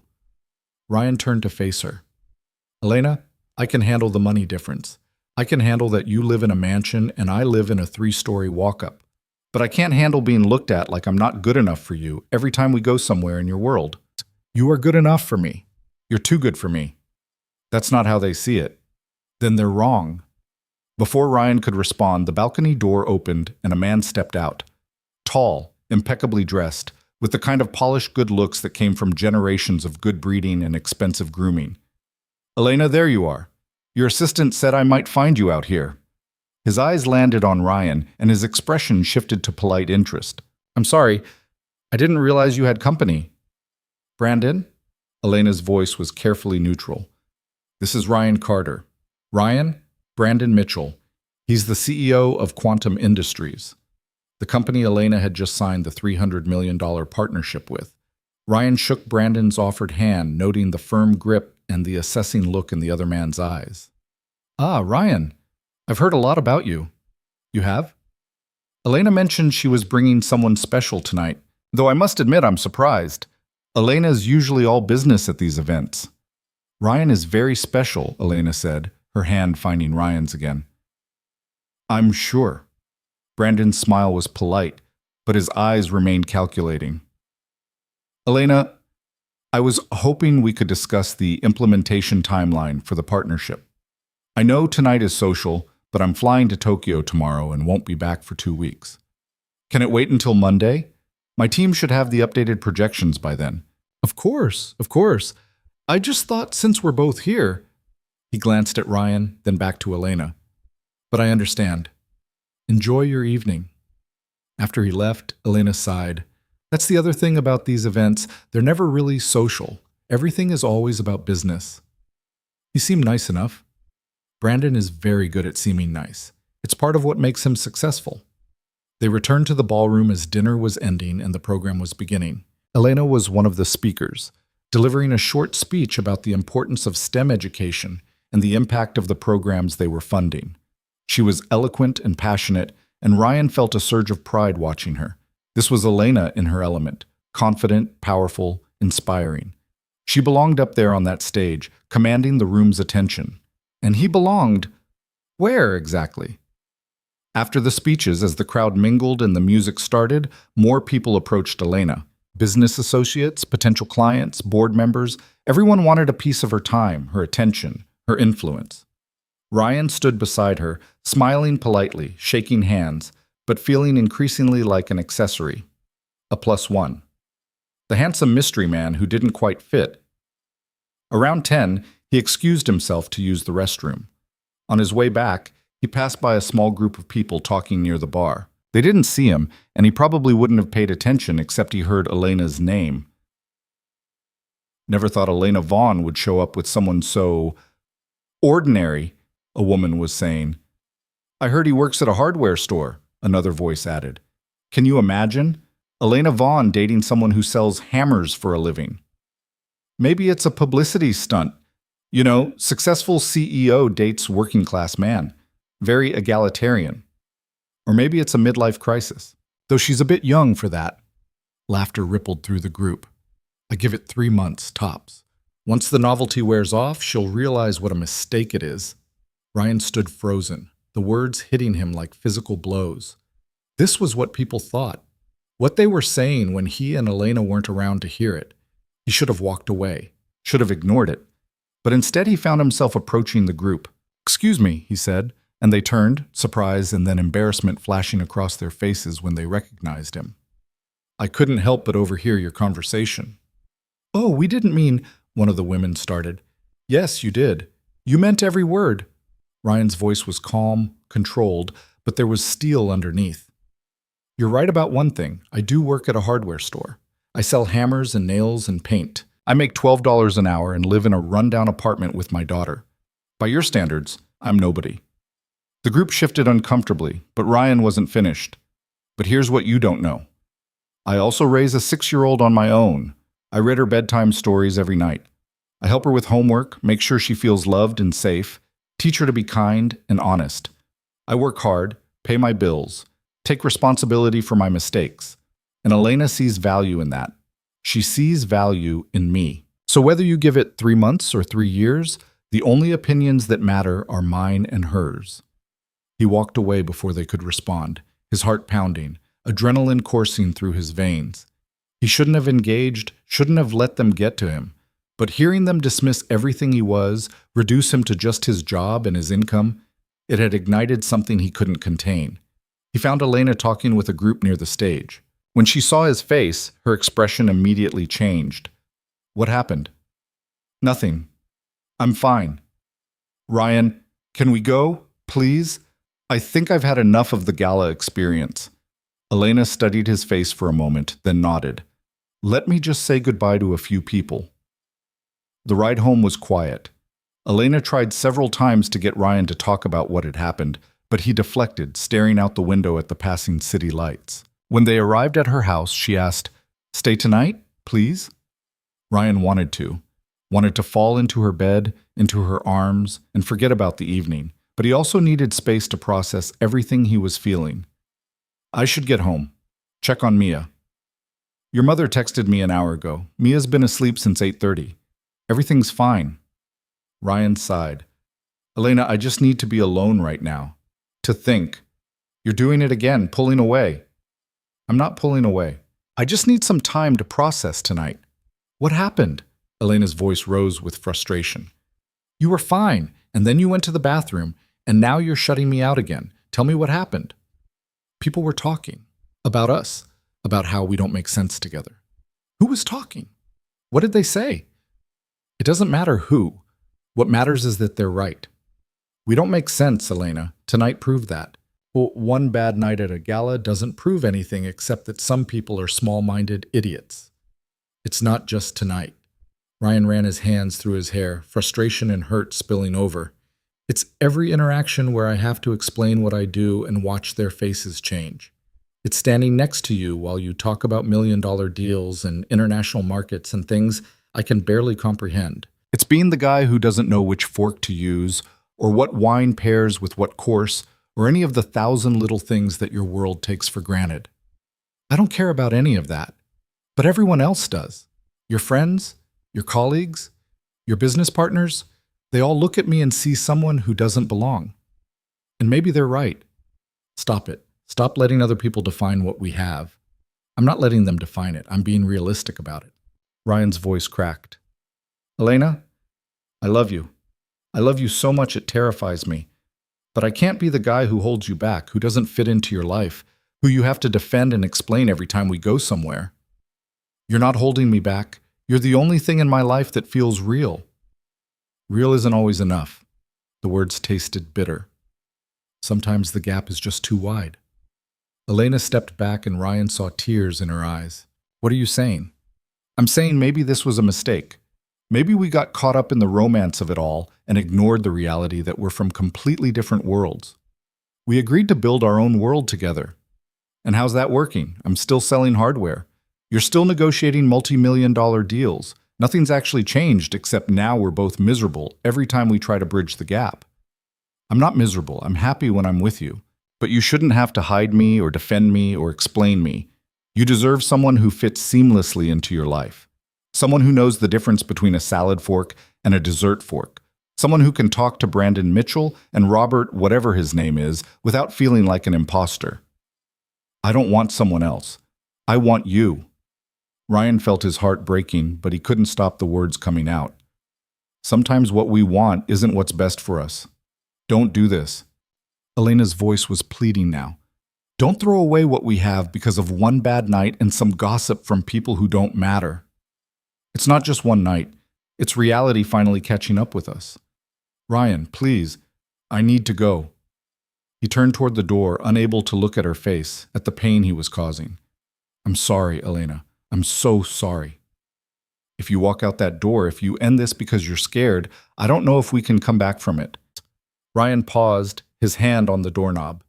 Every fiber of his being screamed at him to turn around, to take it all back, to hold her and promise to never let go. But the voices from the gala echoed in his head. The looks of dismissal and pity.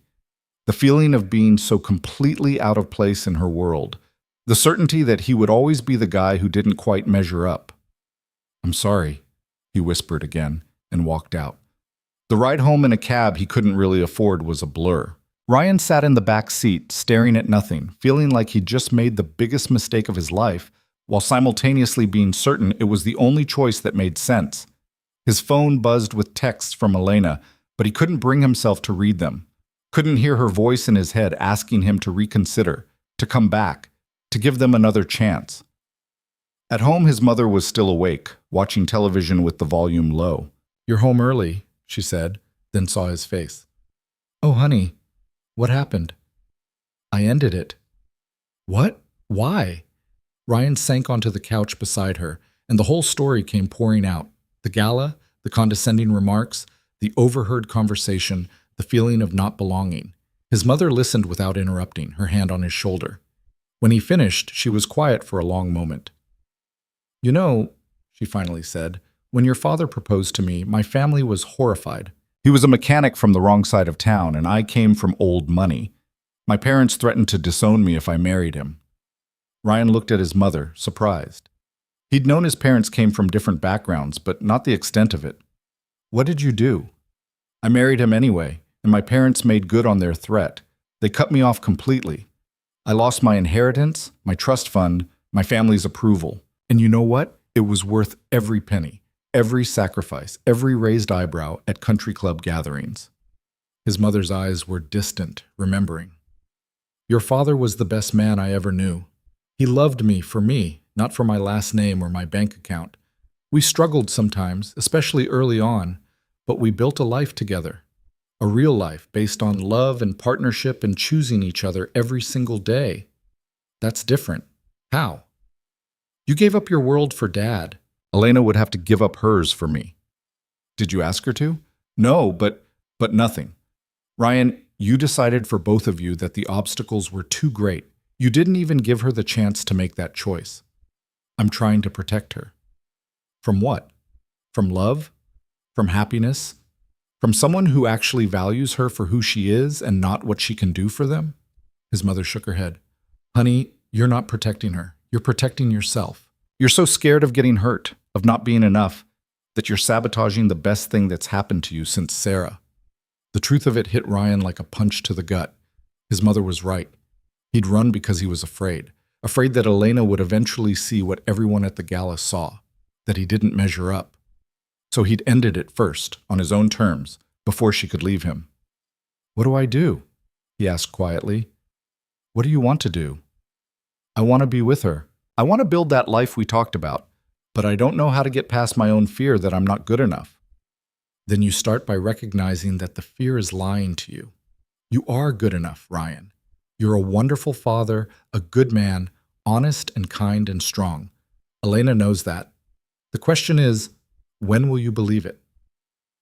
Ryan sat there on the couch long after his mother had gone to bed, turning over her words in his mind. His phone was full of messages from Elena that he still couldn't bring himself to read. The apartment felt emptier than usual, the silence heavy with absence and regret. He'd made a terrible mistake. He knew that now, but the question was whether it was too late to fix it. The next morning, Ryan woke up to Mia climbing into bed with him, her stuffed rabbit clutched under her arm. "Daddy, you're sad." "I'm okay, baby." "Is it because of Elena?" Ryan pulled his daughter close. "Yeah, it is." "Did you have a fight?" "Sort of. I said some things I shouldn't have said. Mrs. Henderson says when we make mistakes, we should say sorry and try to fix them." Out of the mouths of babes, Ryan kissed the top of Mia's head. "Mrs. Henderson is very smart. So are you going to say sorry to Elena?" "I'm going to try." But when Ryan finally worked up the courage to call Elena later that day, his calls went straight to voicemail. His texts were delivered, but not read. By evening, he was starting to panic. He drove to her house, but the gates were closed and no one answered the intercom. Her car wasn't in the driveway. The house looked dark and empty. Over the next week, Ryan tried everything he could think of to reach her. More calls, more texts, even an email to her work address that felt desperate and pathetic. But there was nothing. Elena had disappeared from his life as suddenly as she'd entered it. Maybe she just needs time, his mother suggested. You hurt her, Ryan. She's protecting herself now. I know. I just wish she'd let me explain. Let me apologize. Give her space. If it's meant to be, she'll come around. But as the days turned into weeks, Ryan began to lose hope. Elena had moved on. She'd realized that he was right. They were too different, the obstacles too great. She'd returned to her world, and he was stuck in his. The brief, beautiful overlap they'd shared now just a memory. Ryan threw himself into work and being present for Mia, trying to fill the Elena-shaped hole in his life with routine and responsibility. But everything reminded him of her. The park where they'd walked together, the grocery store where she'd once surprised him in the cereal aisle, making him laugh with her analysis of the different brands.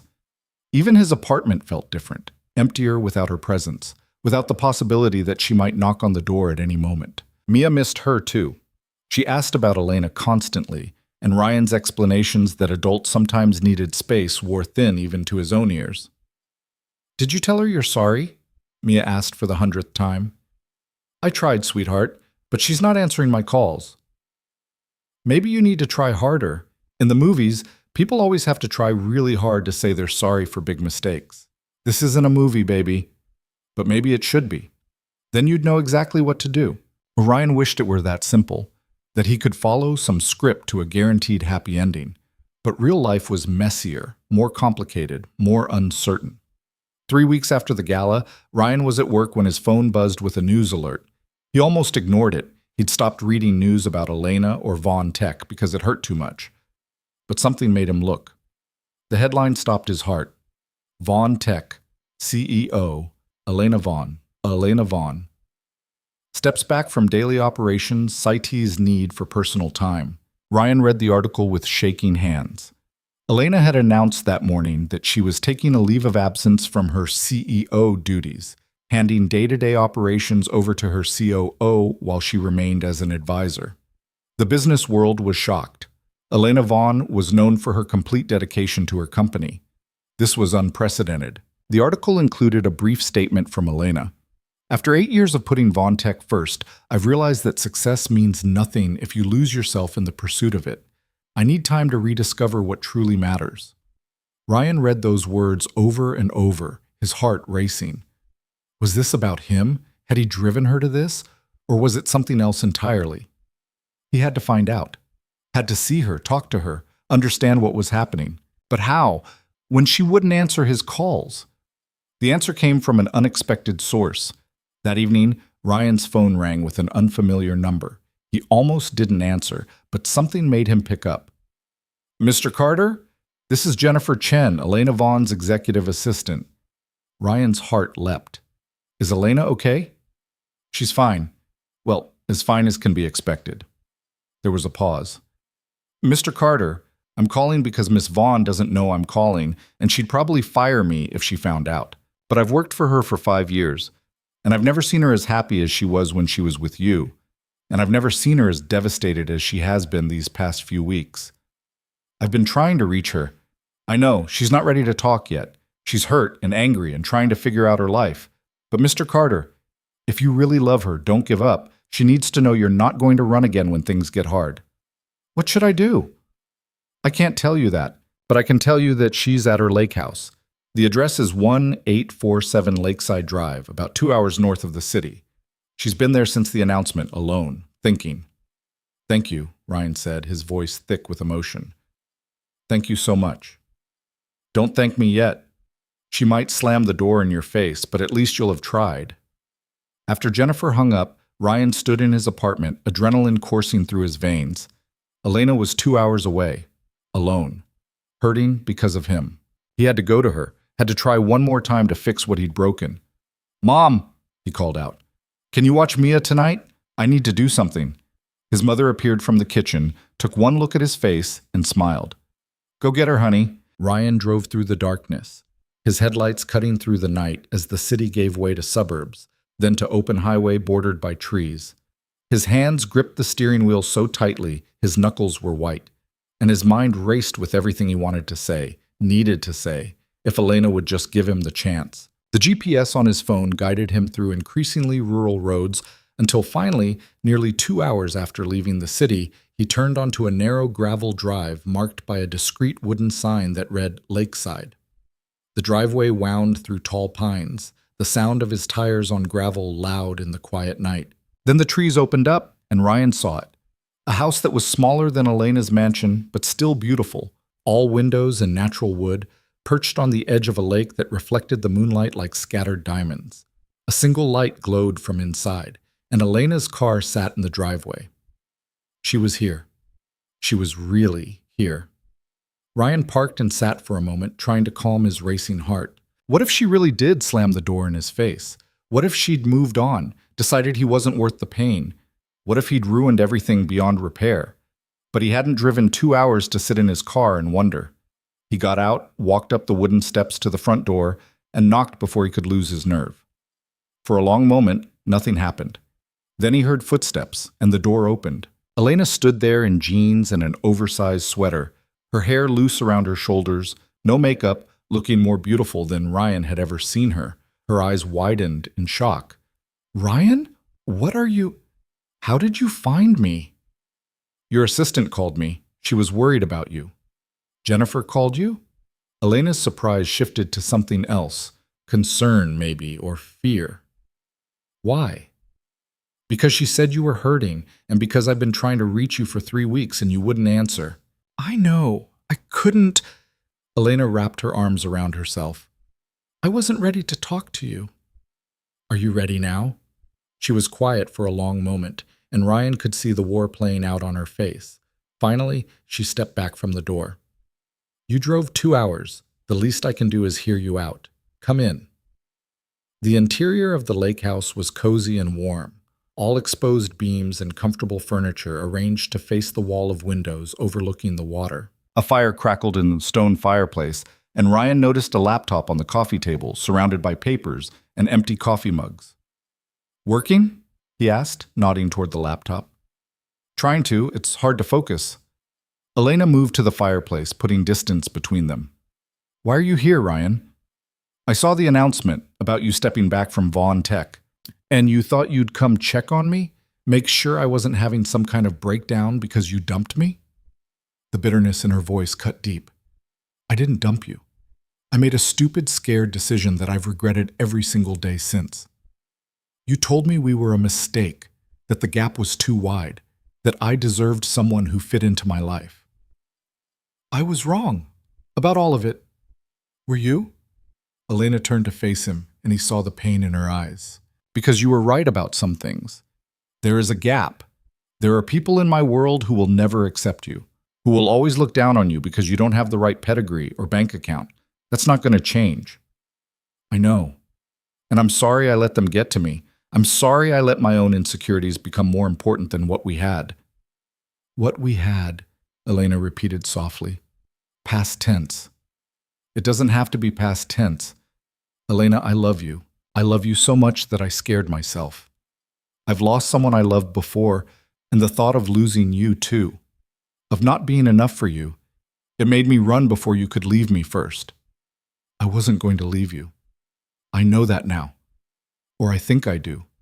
But that night at the gala, hearing those people talk about us like we were some kind of joke, like it was just a matter of time before you realized your mistake, it confirmed every fear I had about not belonging in your world."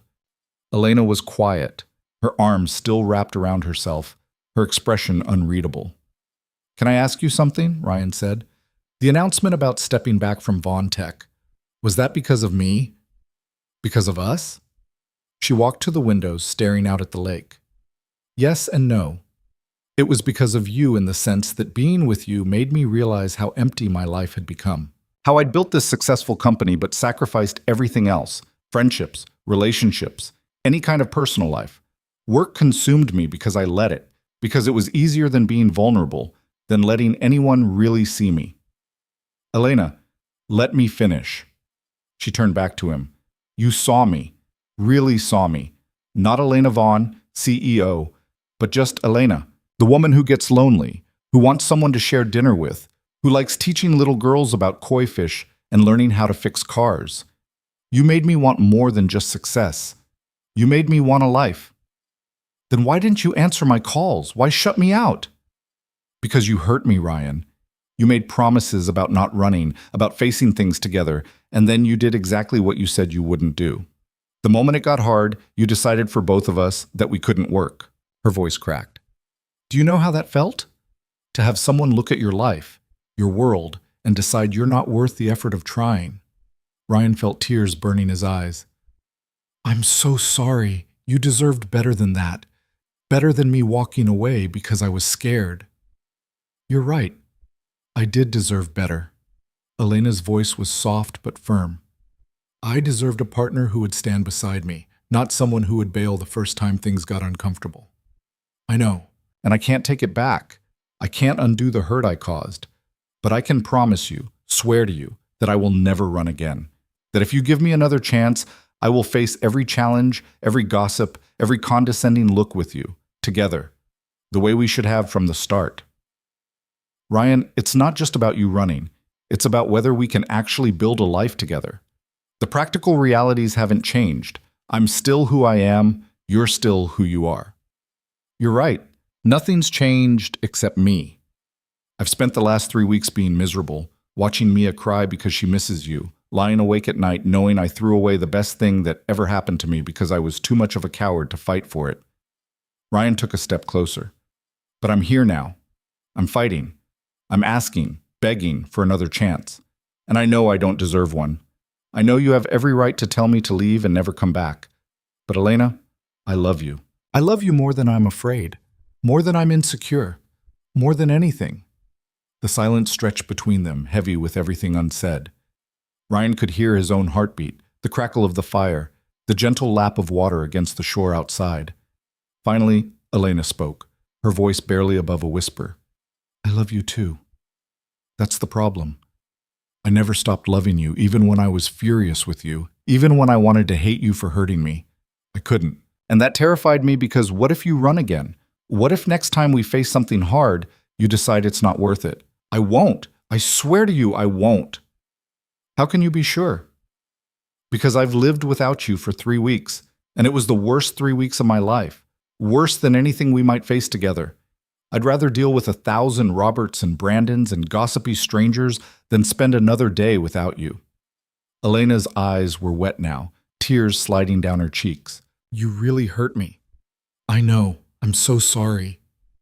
I stepped back from Vaughn Tech because I realized that even if we never got back together, you changed me. You showed me there was more to life than board meetings and profit margins. I can't go back to being that person who let work consume everything. Ryan crossed the remaining distance between them, stopping just inches away. Then don't. Be this person, the one who takes time for herself, who prioritizes what matters. And if you let me, I will be right there with you, figuring out how to balance it all. I'm scared, Elena admitted. I'm scared to let you back in. Scared you'll leave again. Then we'll be scared together, but we'll also be together. That's what matters. Elena searched his face, and Ryan let her see everything, the love, the regret, the desperate hope that she might give him another chance. Tell me about Mia, she said suddenly. How is she? The change in subject surprised Ryan, but he understood. Elena needed to know about all of them, not just him. She misses you. She asks about you every day. She drew you a picture and made me promise to give it to you if I ever saw you again. It's in my car. She drew me a picture? She draws you all the time, the 3 of us usually, sometimes with Bubbles the fish, sometimes at the park or the big house or the cozy house. She hasn't stopped loving you, Elena. Neither of us have. Fresh tears spilled down Elena's cheeks. I miss her so much. I miss both of you so much. Then come home. Come back to us. What does that even look like? How do we make this work when we failed so spectacularly the first time? We start small. We take it one day at a time. We communicate instead of running. We face the hard stuff together instead of apart. and we trust that love is enough to build on, even if we don't have all the answers yet. Elena wiped at her tears, a small laugh escaping. You make it sound simple. Maybe it is. Maybe we're the ones who made it complicated. Where have I heard that before? Ryan smiled. A very wise woman once told me that. She was right about a lot of things. Still is. Elena reached out, her hand trembling slightly as she touched Ryan's face. He leaned into her palm, his eyes closing at the contact he'd missed so desperately.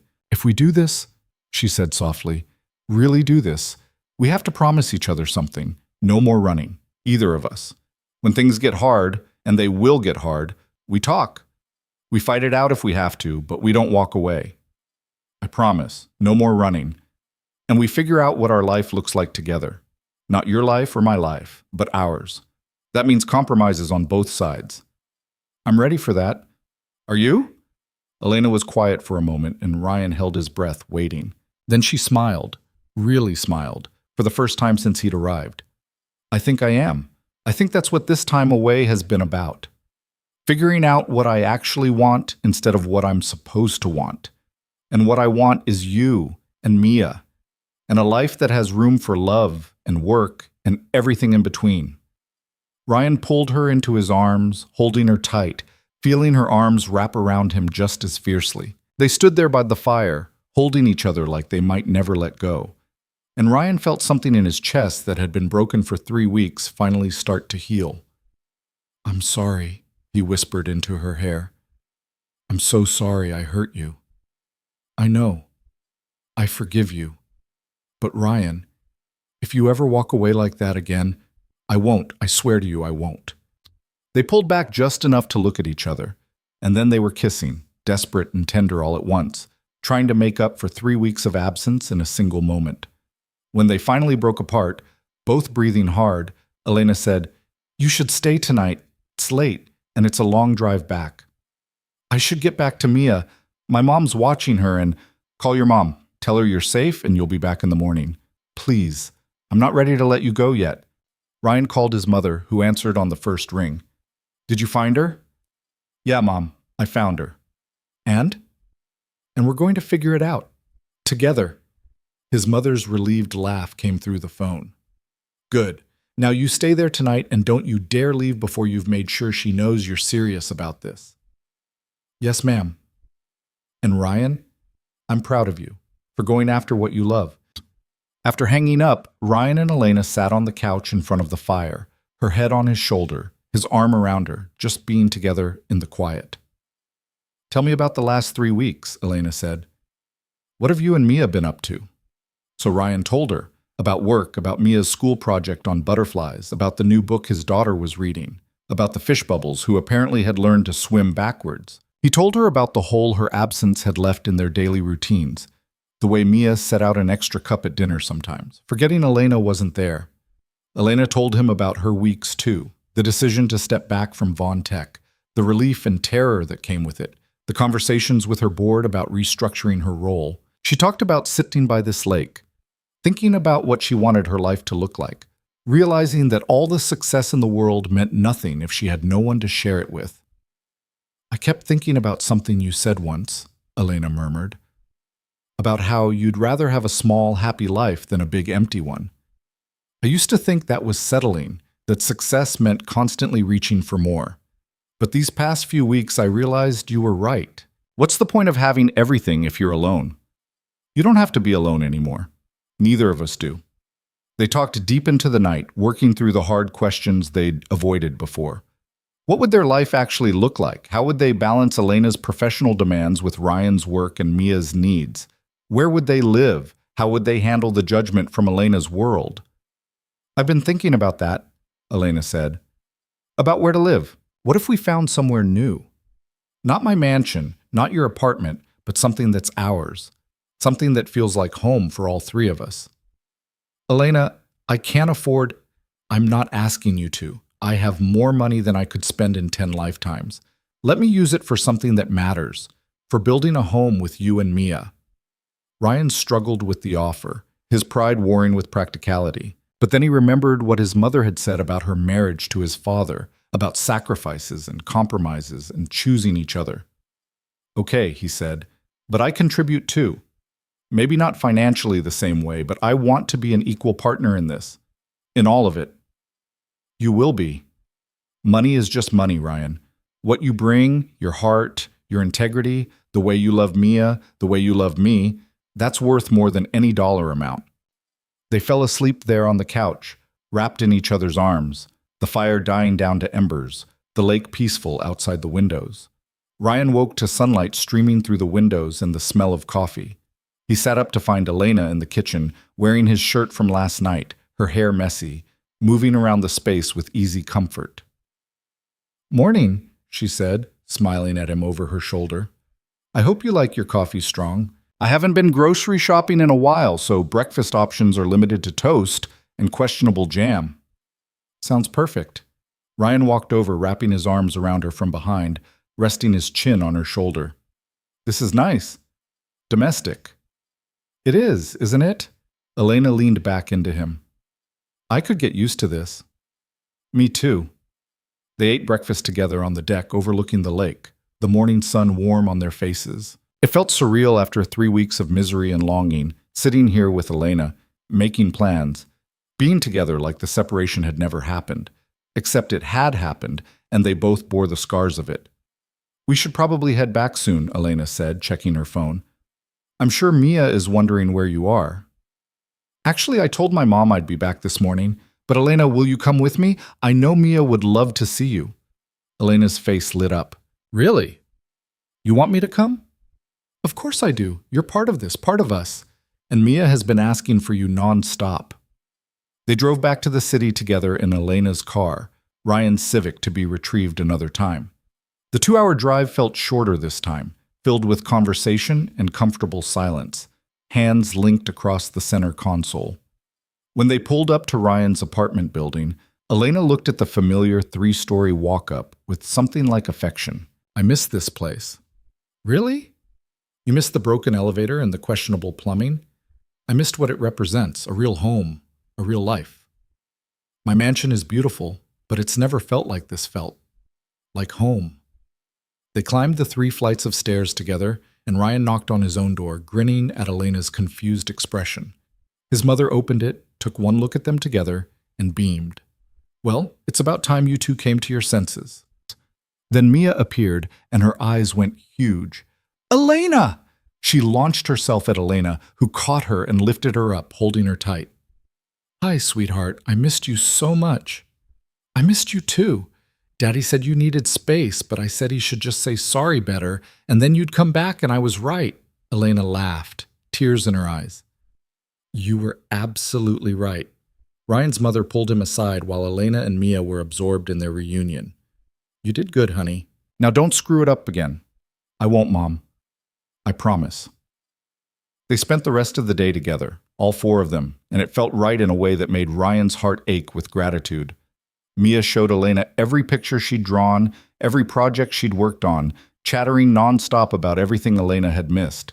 Elena listened to all of it with rapt attention, asking questions, exclaiming over Mia's accomplishments, making the little girl glow with happiness. Later, after Ryan's mother had left to catch her flight home, and Mia was supposed to be napping but was actually reading in her room, Elena and Ryan sat together on the pull-out couch.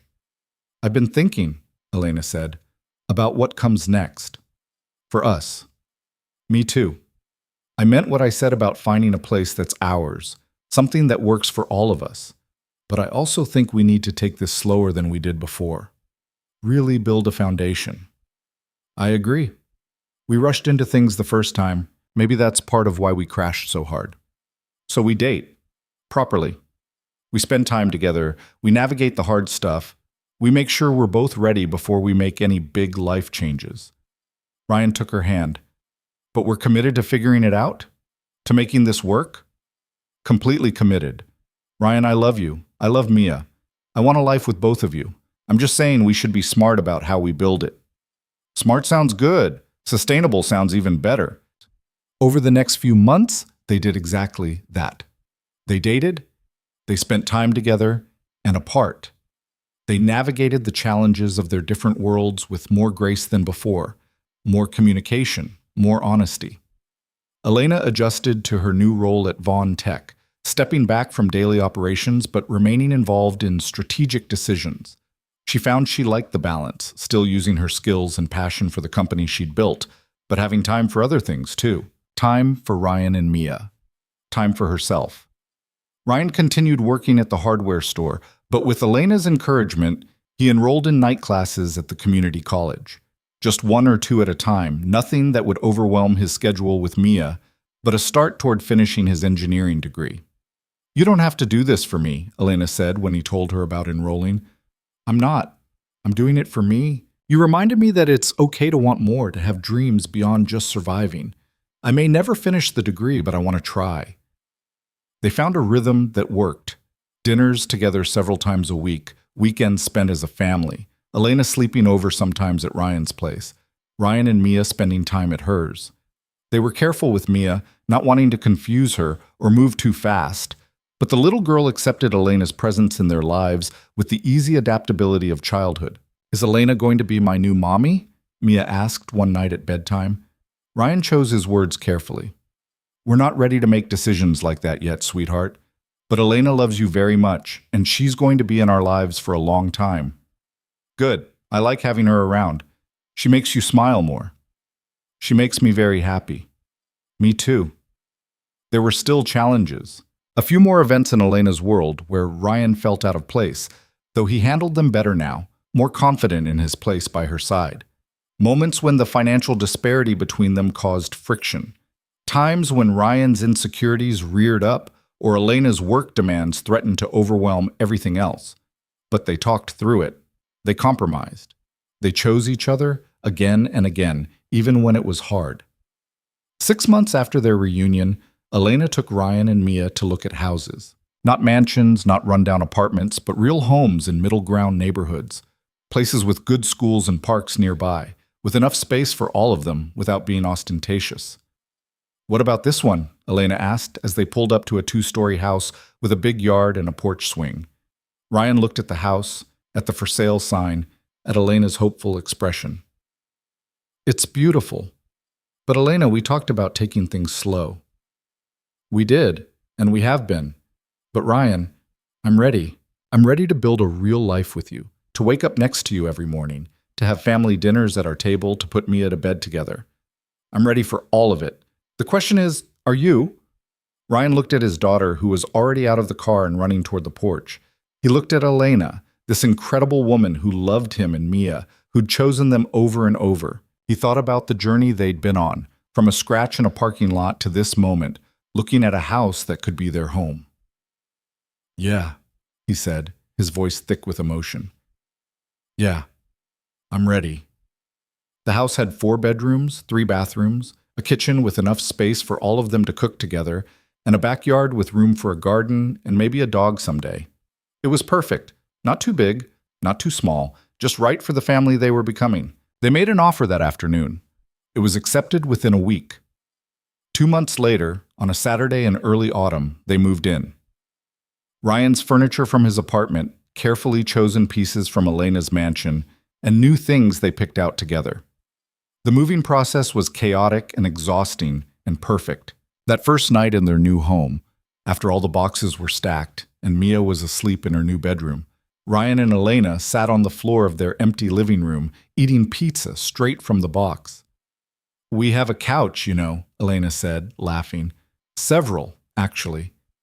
"I know, but there's something nice about this.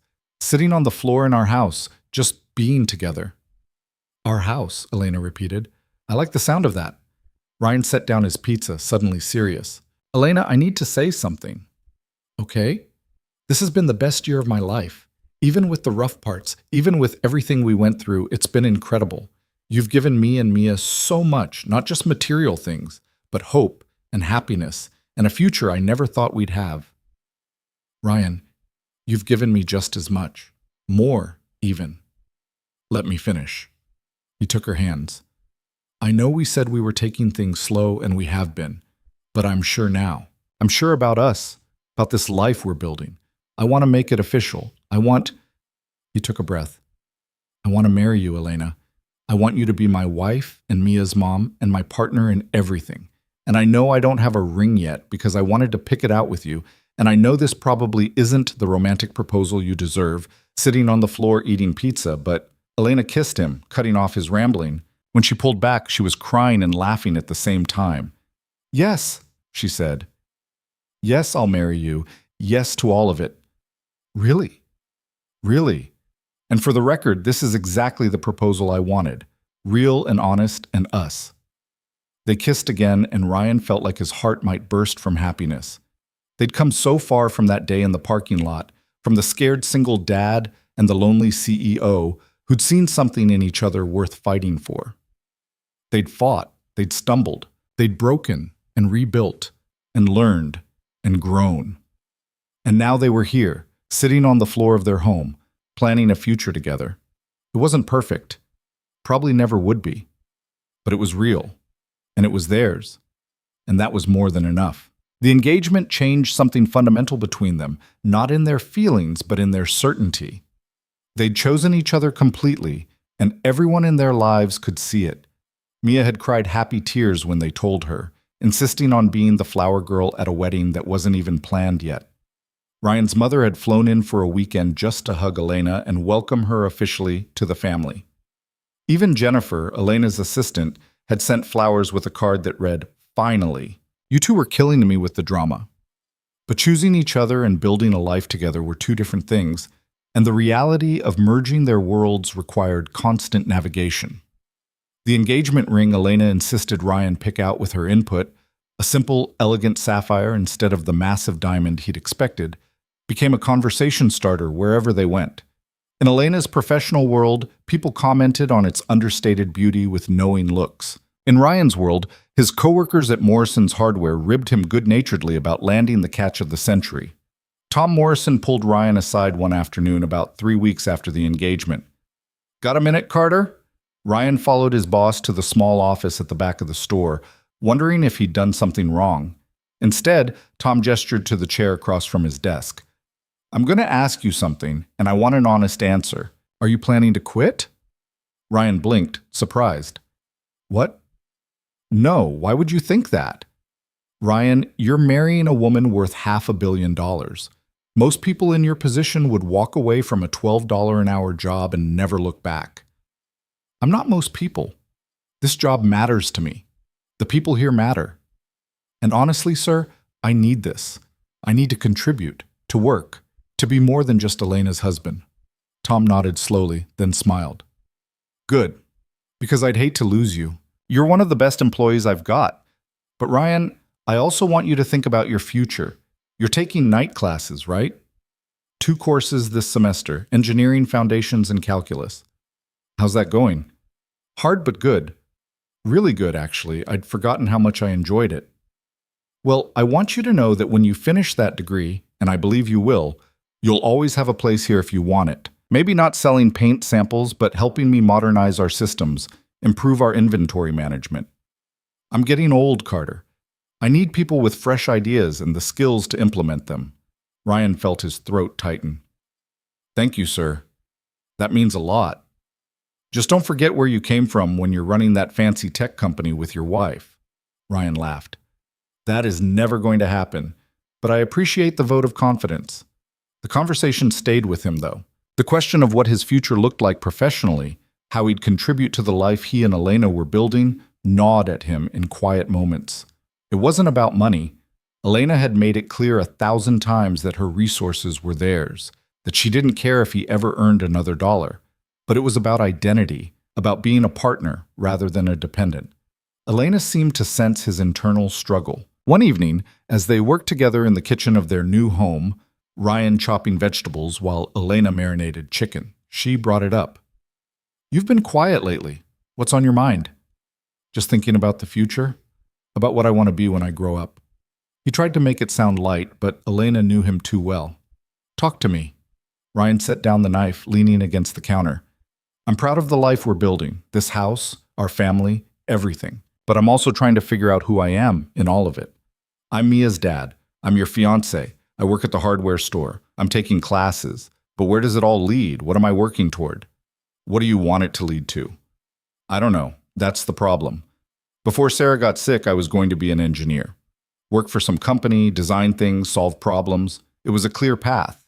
But now, I'm 32 years old, starting over, and I'm not sure what the end goal is anymore. Elena moved closer, taking his hands.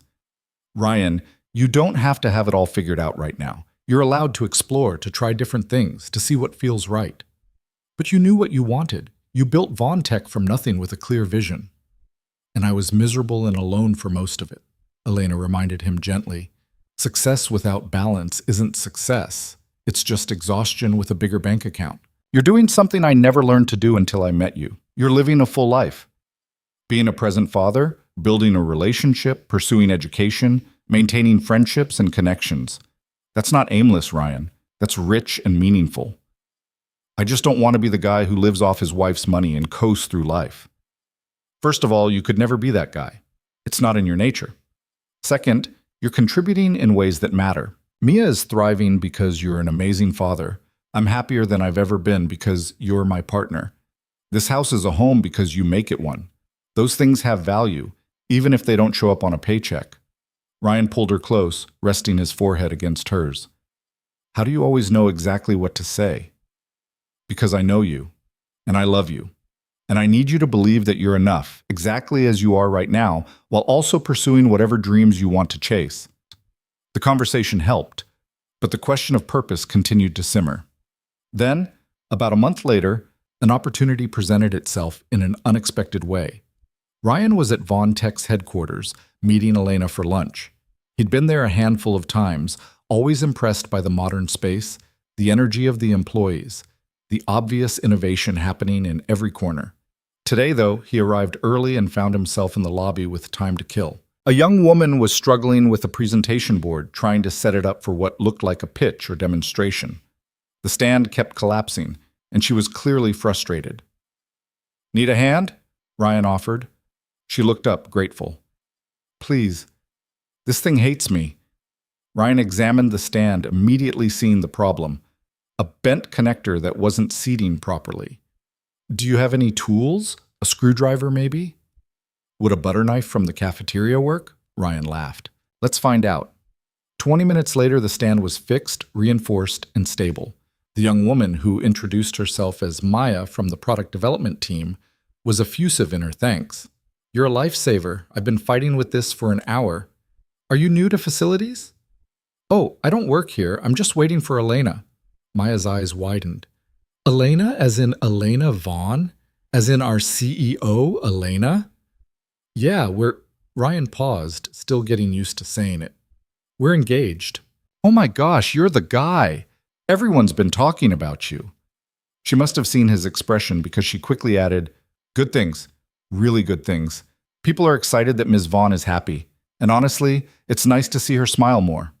Their conversation was interrupted by Elena herself, appearing from the elevator with a warm smile that transformed when she saw Ryan. "Hi. I see you've met Maya." "He saved my presentation," Maya said. "Literally. I was about to throw this stand out a window." Elena looked at the now stable display, then at Ryan with a mixture of amusement and affection. He's good at fixing things. Over lunch at a nearby cafe, Elena brought up the encounter. "Maya was singing your praises in the elevator. Apparently you're a mechanical genius." "Hardly. It was just a bent connector." "Ryan, half my engineering team would have looked at that problem and called facilities to deal with it. You just saw it and fixed it. It's not a big deal." "Actually, it kind of is." Elena set down her fork, an idea clearly forming. "What if it could be a bigger deal?"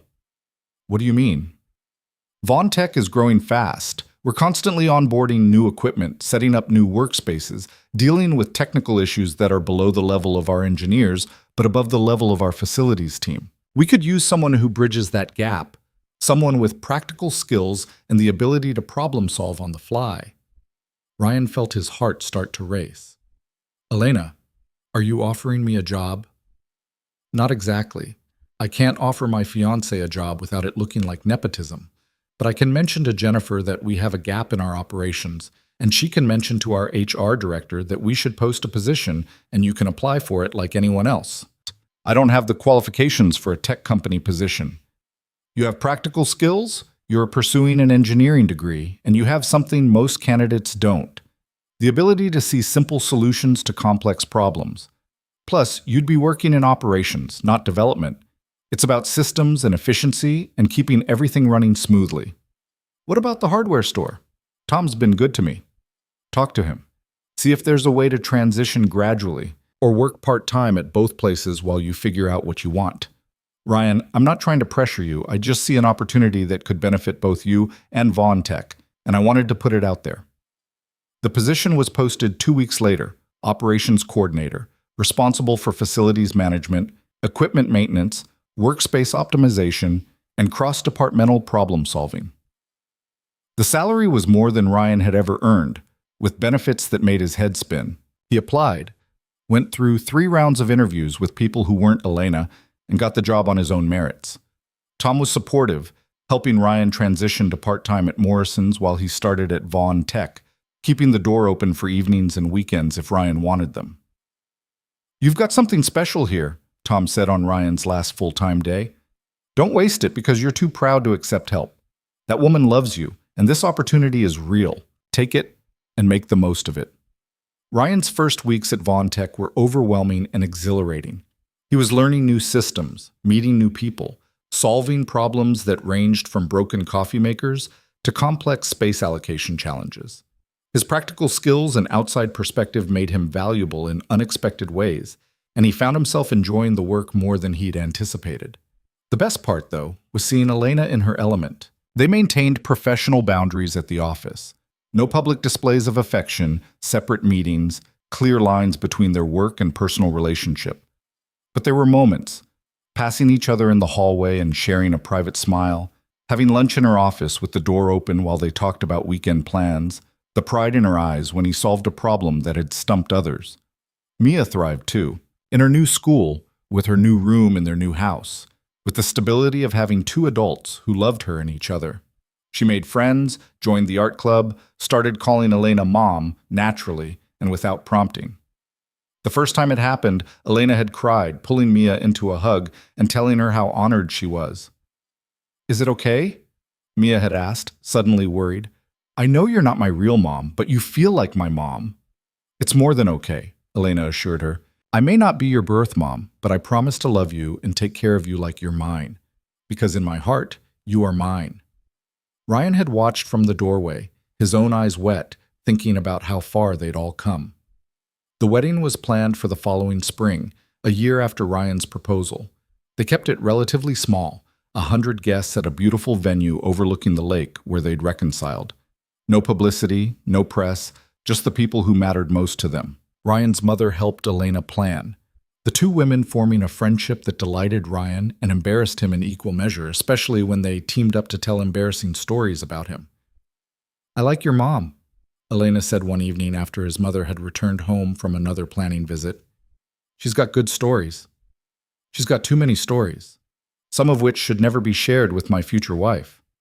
"Oh, I disagree. I think I needed to know about the time you tried to build a treehouse and ended up stuck in the tree for 3 hours. I was 8. You were adorable, still are." As the wedding approached, Ryan found himself thinking more and more about the journey that had brought them here.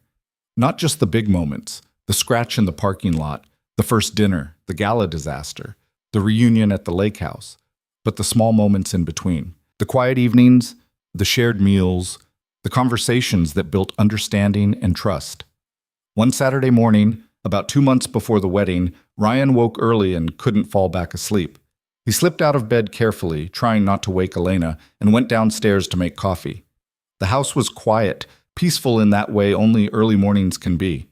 He took his coffee out to the porch, watching the sunrise paint the sky in shades of pink and gold. This house, this life, this future. It all felt surreal sometimes, like a dream he might wake up from at any moment. "Can't sleep?" Elena's voice came from the doorway. She padded out in one of his old t-shirts and pajama pants, carrying her own coffee cup. "Just thinking." "About what?" She settled beside him on the porch swing, curling her legs under her. "About how we got here. About that day in the parking lot when I scratched your car and thought my life was over." Elena smiled. "Best scratch I ever got." "I was so scared." not just of the cost, but of everything it represented. Another thing going wrong, another problem I couldn't fix, another reminder that I was barely holding it together. And now? Now I'm still scared sometimes, but it's a different kind of scared. I'm scared of losing this, of somehow messing it up. But I'm not scared of not being enough anymore. You've taught me that I am enough, exactly as I am. Elena set down her coffee and took his hand. You taught me something too. You taught me that success isn't about what you build or how much money you make. It's about the people you love and the life you share with them. I spent 8 years building a company and thinking that was the point. But the point was always this: sitting on a porch with someone I love, watching the sunrise, being grateful for another day together. They sat in comfortable silence, sipping coffee and watching the world wake up around them. Somewhere inside, Mia was still sleeping, probably sprawled across her bed with her stuffed rabbit tucked under one arm. Their home, their family, their life. I'm ready, Ryan said suddenly. Ready for what? For all of it. The wedding, the future, whatever comes next. I spent so long being afraid, being cautious, protecting myself from getting hurt. But I'm done with that. I want to dive in completely. No reservations, no safety nets. I want to marry you and build a life with you and face whatever challenges come our way together. Good, Elena said softly, because that's exactly what I want too. The wedding day arrived with perfect spring weather, sunny and warm, with just enough breeze to keep it comfortable. Ryan stood at the altar, Tom Morrison beside him as his best man, watching guests file in and take their seats. His mother was in the front row, already crying happy tears. Mia sat beside her in a beautiful flower girl dress, clutching her basket of rose petals and practically vibrating with excitement. Ryan's co-workers from Morrison's Hardware sat near the back, Tom having given everyone the day off to attend. Elena's team from Vaughn Tech filled several rows, Jennifer among them, smiling broadly. There were also people from Elena's business world, carefully selected friends and colleagues who'd proven themselves to be genuine rather than opportunistic. Brandon Mitchell was there, having sent a generous gift and a note congratulating them both. Conspicuously absent were people like Robert, the venture capitalist who'd been condescending at the gala. Elena had been firm about only wanting people who actually cared about their happiness, not about networking opportunities. The music changed and everyone stood. Ryan's breath caught as Elena appeared at the end of the aisle. She was stunning in a simple ivory dress that somehow made her look both elegant and approachable. No veil, no train, no unnecessary embellishments, just Elena, beautiful and radiant and real. She walked alone, having decided she didn't need anyone to give her away because she was choosing this herself, choosing Ryan, choosing their life together. Their eyes met and Ryan felt everything else fall away. The guests, the venue, the ceremony itself, it all became background noise. The only thing that mattered was Elena, walking toward him with tears in her eyes and love written across her face. When she reached the altar, she took both his hands, and Ryan heard himself whisper, "You're beautiful." "So are you," she whispered back. The ceremony was simple and heartfelt.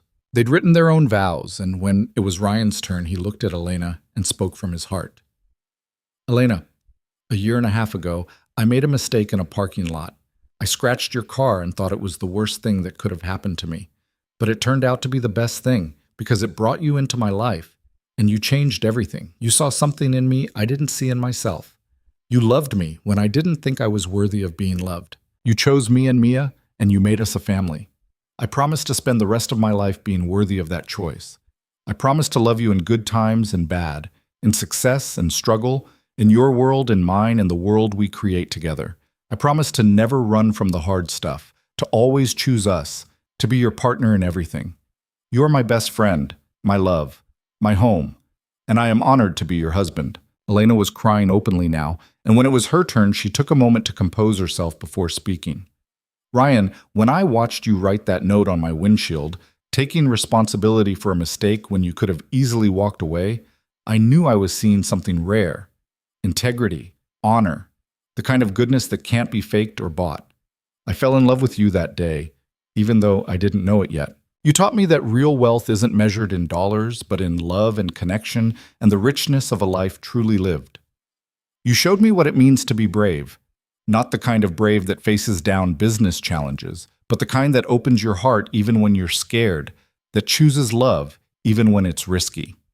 I promise to be worthy of your trust. I promise to love Mia as my own daughter, to honor the memory of the woman who gave her life, and to help raise her to be strong and kind like her father.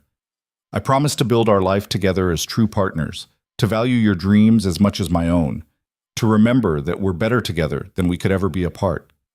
You are my unexpected gift, my greatest blessing, my home, and I am honored to be your wife. There wasn't a dry eye in the venue when they exchanged rings. Ryan's a simple platinum band. Elena's the engagement ring she loved, plus a matching band. When the officiant pronounced them husband and wife, they kissed to thunderous applause, and Mia jumped up and down so excitedly she scattered rose petals everywhere. The reception was joyful and relaxed, more like a big family gathering than a formal event. Dinner was served, toasts were made, Tom telling embarrassing stories about Ryan's early days at the hardware store, Jennifer revealing Elena's terrible coffee addiction and tendency to work too late, Ryan's mother making everyone laugh and cry with stories from Ryan's childhood. When it was Mia's turn, because she'd insisted on giving a toast, she stood on her chair and said, "My daddy is the best daddy in the whole world, and Elena is the best almost mommy who's now my real mommy, and I'm so happy we're all a family now. Also, can we get a dog?" The laughter was warm and genuine, and Elena looked at Ryan with a raised eyebrow that said they'd definitely be discussing the dog question later. The first dance was to a song they'd chosen together, something simple and meaningful. As Ryan held Elena close, swaying to the music, he marveled at how right everything felt. "Happy?" Elena asked, her head on his shoulder. "Happier than I knew was possible." "Me too, although I'm pretty sure Mia just publicly committed us to getting a dog." "We could do worse. A dog might be nice." "You just want someone else to play fetch with besides you." Ryan laughed. "True, but seriously, Elena, thank you." "For what?" "For taking a chance on me. For seeing past the scratch on your car to the person who made it. For loving me and Mia. For building this life with us." Elena pulled back to look at him. "Ryan, I should be thanking you. You gave me everything I didn't know I was missing. Before you, I had success but no real happiness. Now I have both." They danced until their feet hurt, ate cake that Mia decorated with perhaps too much frosting, and celebrated with the people who mattered most to them. As the evening wore on and guests began to leave, Ryan found himself standing in the same spot he'd stood hours earlier, watching Elena across the room. She was talking to his mother, the two of them laughing about something, and Ryan felt a swell of love so intense it almost hurt. This woman, brilliant, successful, kind, had chosen him, had chosen their life together, had become part of his family in a way that felt both miraculous and utterly natural. Mia appeared at his elbow, tired but happy. "Daddy, is it bedtime yet?" "Almost, sweetheart. Grandma's going to take you home soon." "Will you and Elena come home too?" "Tomorrow. We're staying at a hotel tonight, remember? But we'll be home tomorrow afternoon." "Okay, Daddy?" "Yeah, baby. I'm glad you scratched that car." Ryan laughed, pulling his daughter into a hug. "You know what? Me too." The honeymoon was a week at a quiet beach resort. Nothing ostentatious, just sand and sun and time together. They'd wanted to bring Mia, but Ryan's mother had insisted they needed time as newlyweds, promising to spoil her granddaughter thoroughly in their absence. They spent the days swimming and reading, talking about everything and nothing, making love and making plans. It was peaceful in a way their lives hadn't been in months, and they both needed it. On their last evening there, as they watched the sunset from their balcony, Elena said, "I've been thinking about something." "Uh-oh. That sounds serious." "Not serious, just significant. I want to ask you something, but I need you to know that however you answer, it's okay. There's no wrong answer." Ryan felt a flutter of nervousness. "Okay. How would you feel about having another baby?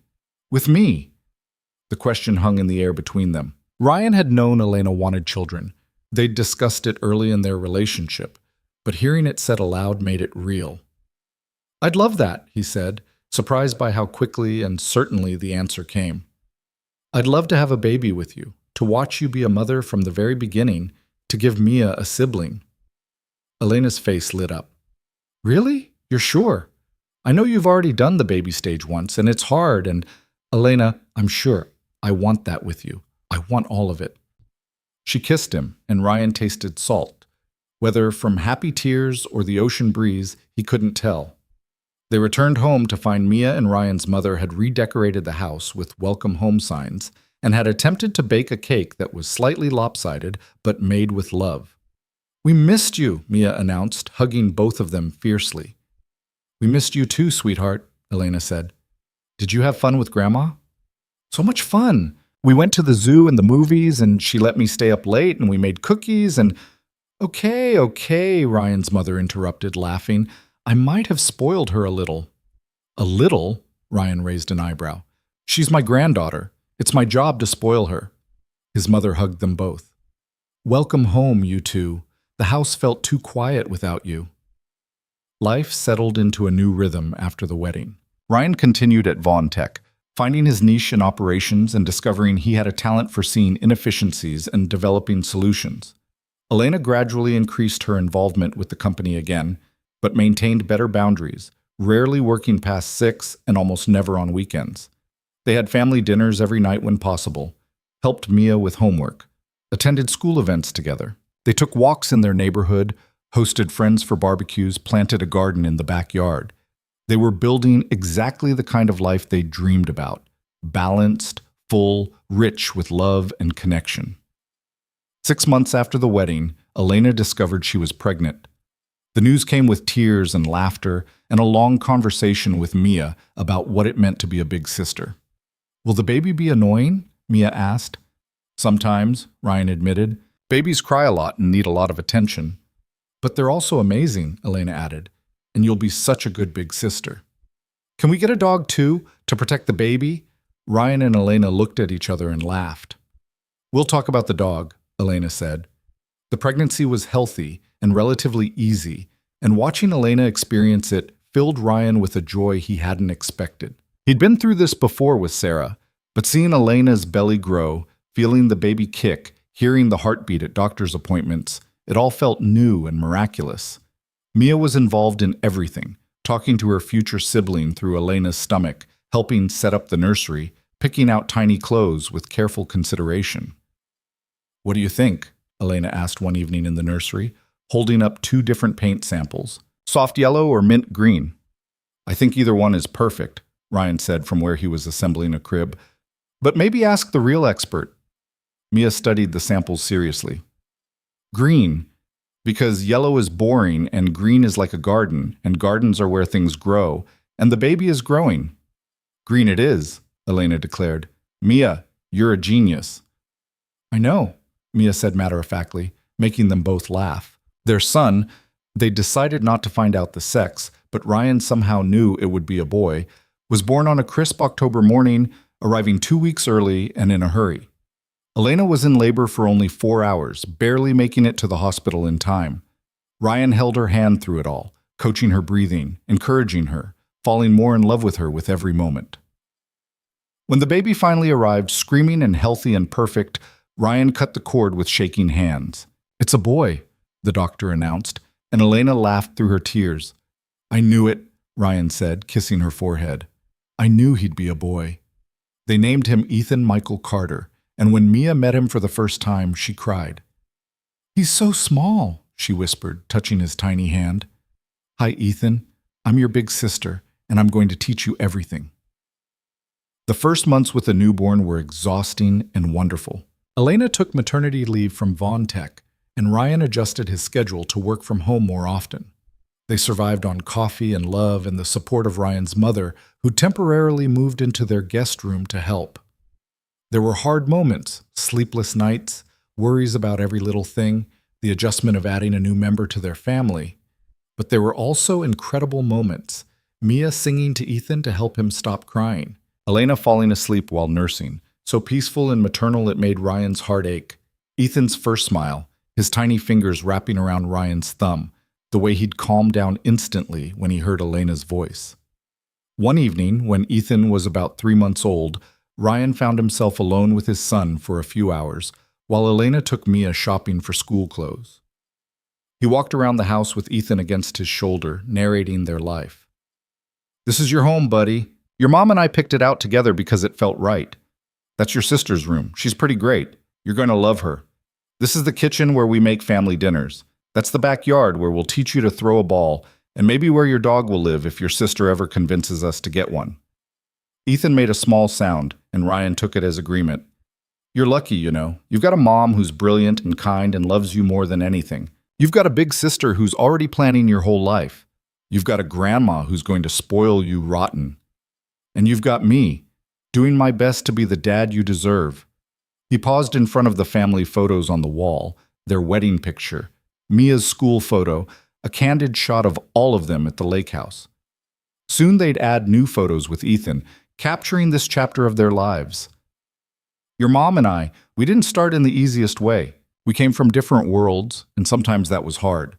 But we figured it out because we loved each other enough to try. And that's what I want you to know, Ethan. Love isn't always easy or simple or convenient. Sometimes it's complicated and messy and requires you to be braver than you think you can be. But it's always worth it.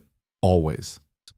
By the time Elena and Mia returned home, bags full of new clothes and stories of their shopping adventure, Ryan had put Ethan down for a nap and started dinner.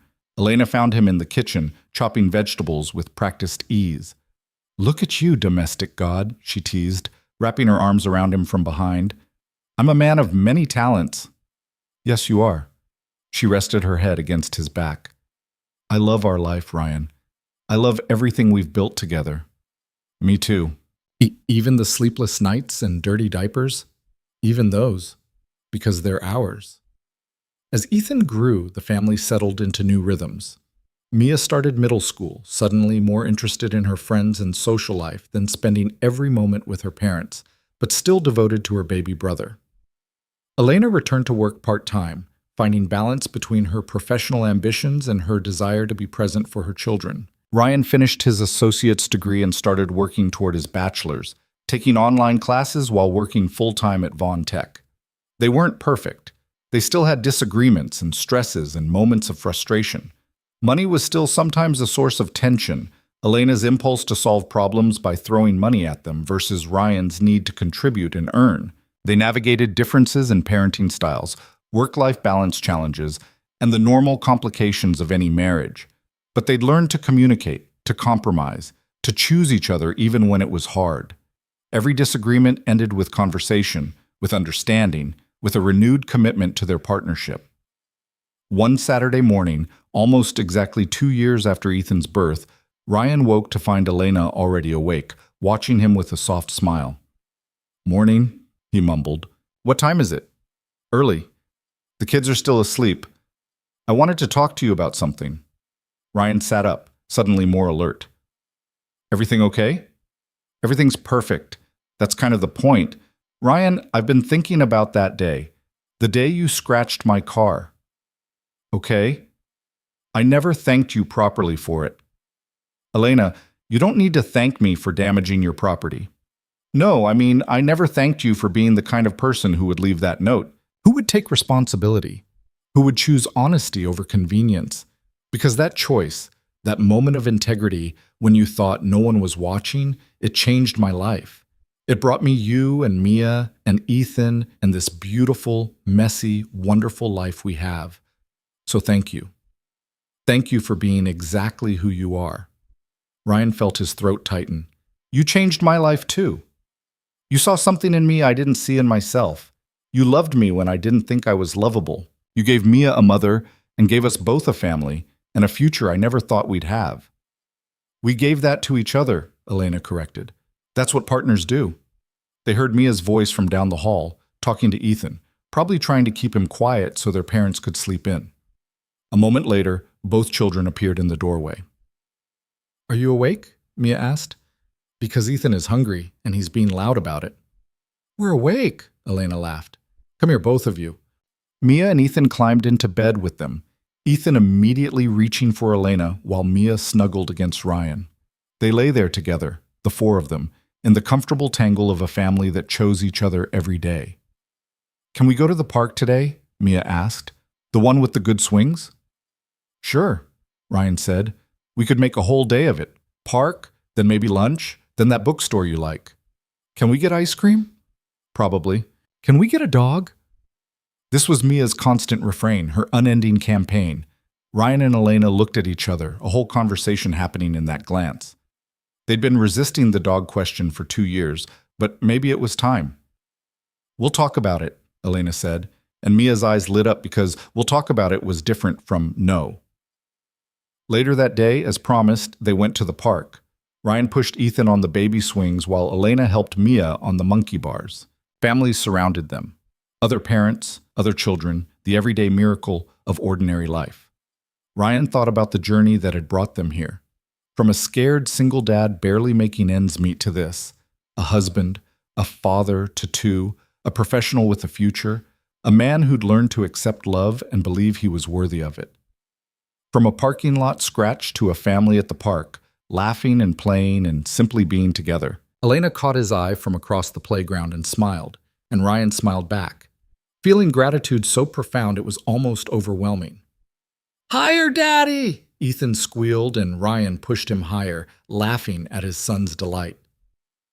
1 year later, they stood in that same elementary school parking lot, the place where it all began. It was a Saturday morning, early, the lot empty except for them. They'd brought Mia and Ethan, though the kids didn't fully understand the significance. "This is where it happened," Ryan said, pointing to the approximate spot. "Right there. I backed out and scratched your mom's car." "And you left a note?" Mia asked. She'd heard the story countless times, but never tired of it. "I left a note, because it was the right thing to do." "And Mommy was watching the whole time," Mia continued, knowing the story by heart. "I was," Elena confirmed, holding Ethan's hand as he toddled around. "And I saw your dad choose to be honest, even though it was hard, even though it probably seemed like the worst day of his life. But it turned out to be the best day," Mia finished, "because it brought you together." Exactly, Ryan said, pulling Elena close with one arm and ruffling Mia's hair with the other. They'd come back to this spot deliberately, wanting to mark the occasion. 3 years since that fateful day. 3 years of growth and love and building a life together. Elena had suggested it one evening, this return to their beginning. "I want to stand there with you and the kids and remember how it all started, how one small moment of integrity became everything." So here they were, a family of 4 standing in an empty parking lot on a Saturday morning, remembering and being grateful. "You know," Ryan said, "I still think about what would have happened if I'd made a different choice that day, if I'd just driven away." "Don't," Elena said softly. "Don't think about that. You made the choice you made because of who you are, and who you are is why I fell in love with you." Mia made a face at the mushy talk, but she was smiling. Ethan, too young to understand, was more interested in a discarded paper cup blowing across the parking lot. "What do you think?" Ryan asked Elena. "Should we tell them the rest?" Elena grinned. "I think we should." "Tell us what?" Mia's eyes lit up with the promise of news. Ryan and Elena knelt down to Mia's level, keeping Ethan contained between them. "We have something for you," Ryan said. "Something we've been working on." "We're getting a dog," Mia shrieked. "Better," Elena said, laughing. "We're getting a dog and going to Grandma's house for 2 weeks this summer." Mia's excitement was explosive, her joy infectious. Even Ethan started laughing, caught up in his sister's happiness, though he had no idea what was happening. As they walked back to their car, the same car Ryan had scratched 3 years ago, now with a few more dings and a child's car seat in the back, Ryan took one last look at the parking lot. So much had changed since that day. He'd gone from barely surviving to thriving, from a lonely single father to a husband and father of 2 surrounded by love, from working in a hardware store to pursuing his degree while building a career, from questioning his worth to knowing it, deeply and surely. And Elena had transformed too. From a woman who'd sacrificed everything for success to someone who understood that real success was measured in love and connection, in family dinners and bedtime stories, in the everyday moments that made life rich. They'd both learned that love wasn't about perfect circumstances or eliminating obstacles. It was about choosing each other despite the obstacles, finding creative solutions to seemingly impossible problems, and building something new together rather than trying to fit into each other's existing worlds. As they drove away from the parking lot, Mia already planning what to name their future dog, and Elena laughing at her increasingly elaborate suggestions, Ryan felt a peace he'd never known before. This was home, not a place, but these people, this love, this choice to keep choosing each other every single day. The scratch on that car had been fixed long ago, the paint pristine and perfect. But the mark it left on their lives remained, not as damage, but as a reminder. A reminder that sometimes what seems like a disaster is actually a blessing in disguise, that integrity matters, that love can bridge any gap if both people are willing to build the bridge together. That one moment of responsibility, one choice to do the right thing when no one would have known the difference, had become the foundation of everything that mattered, and Ryan wouldn't change a single thing.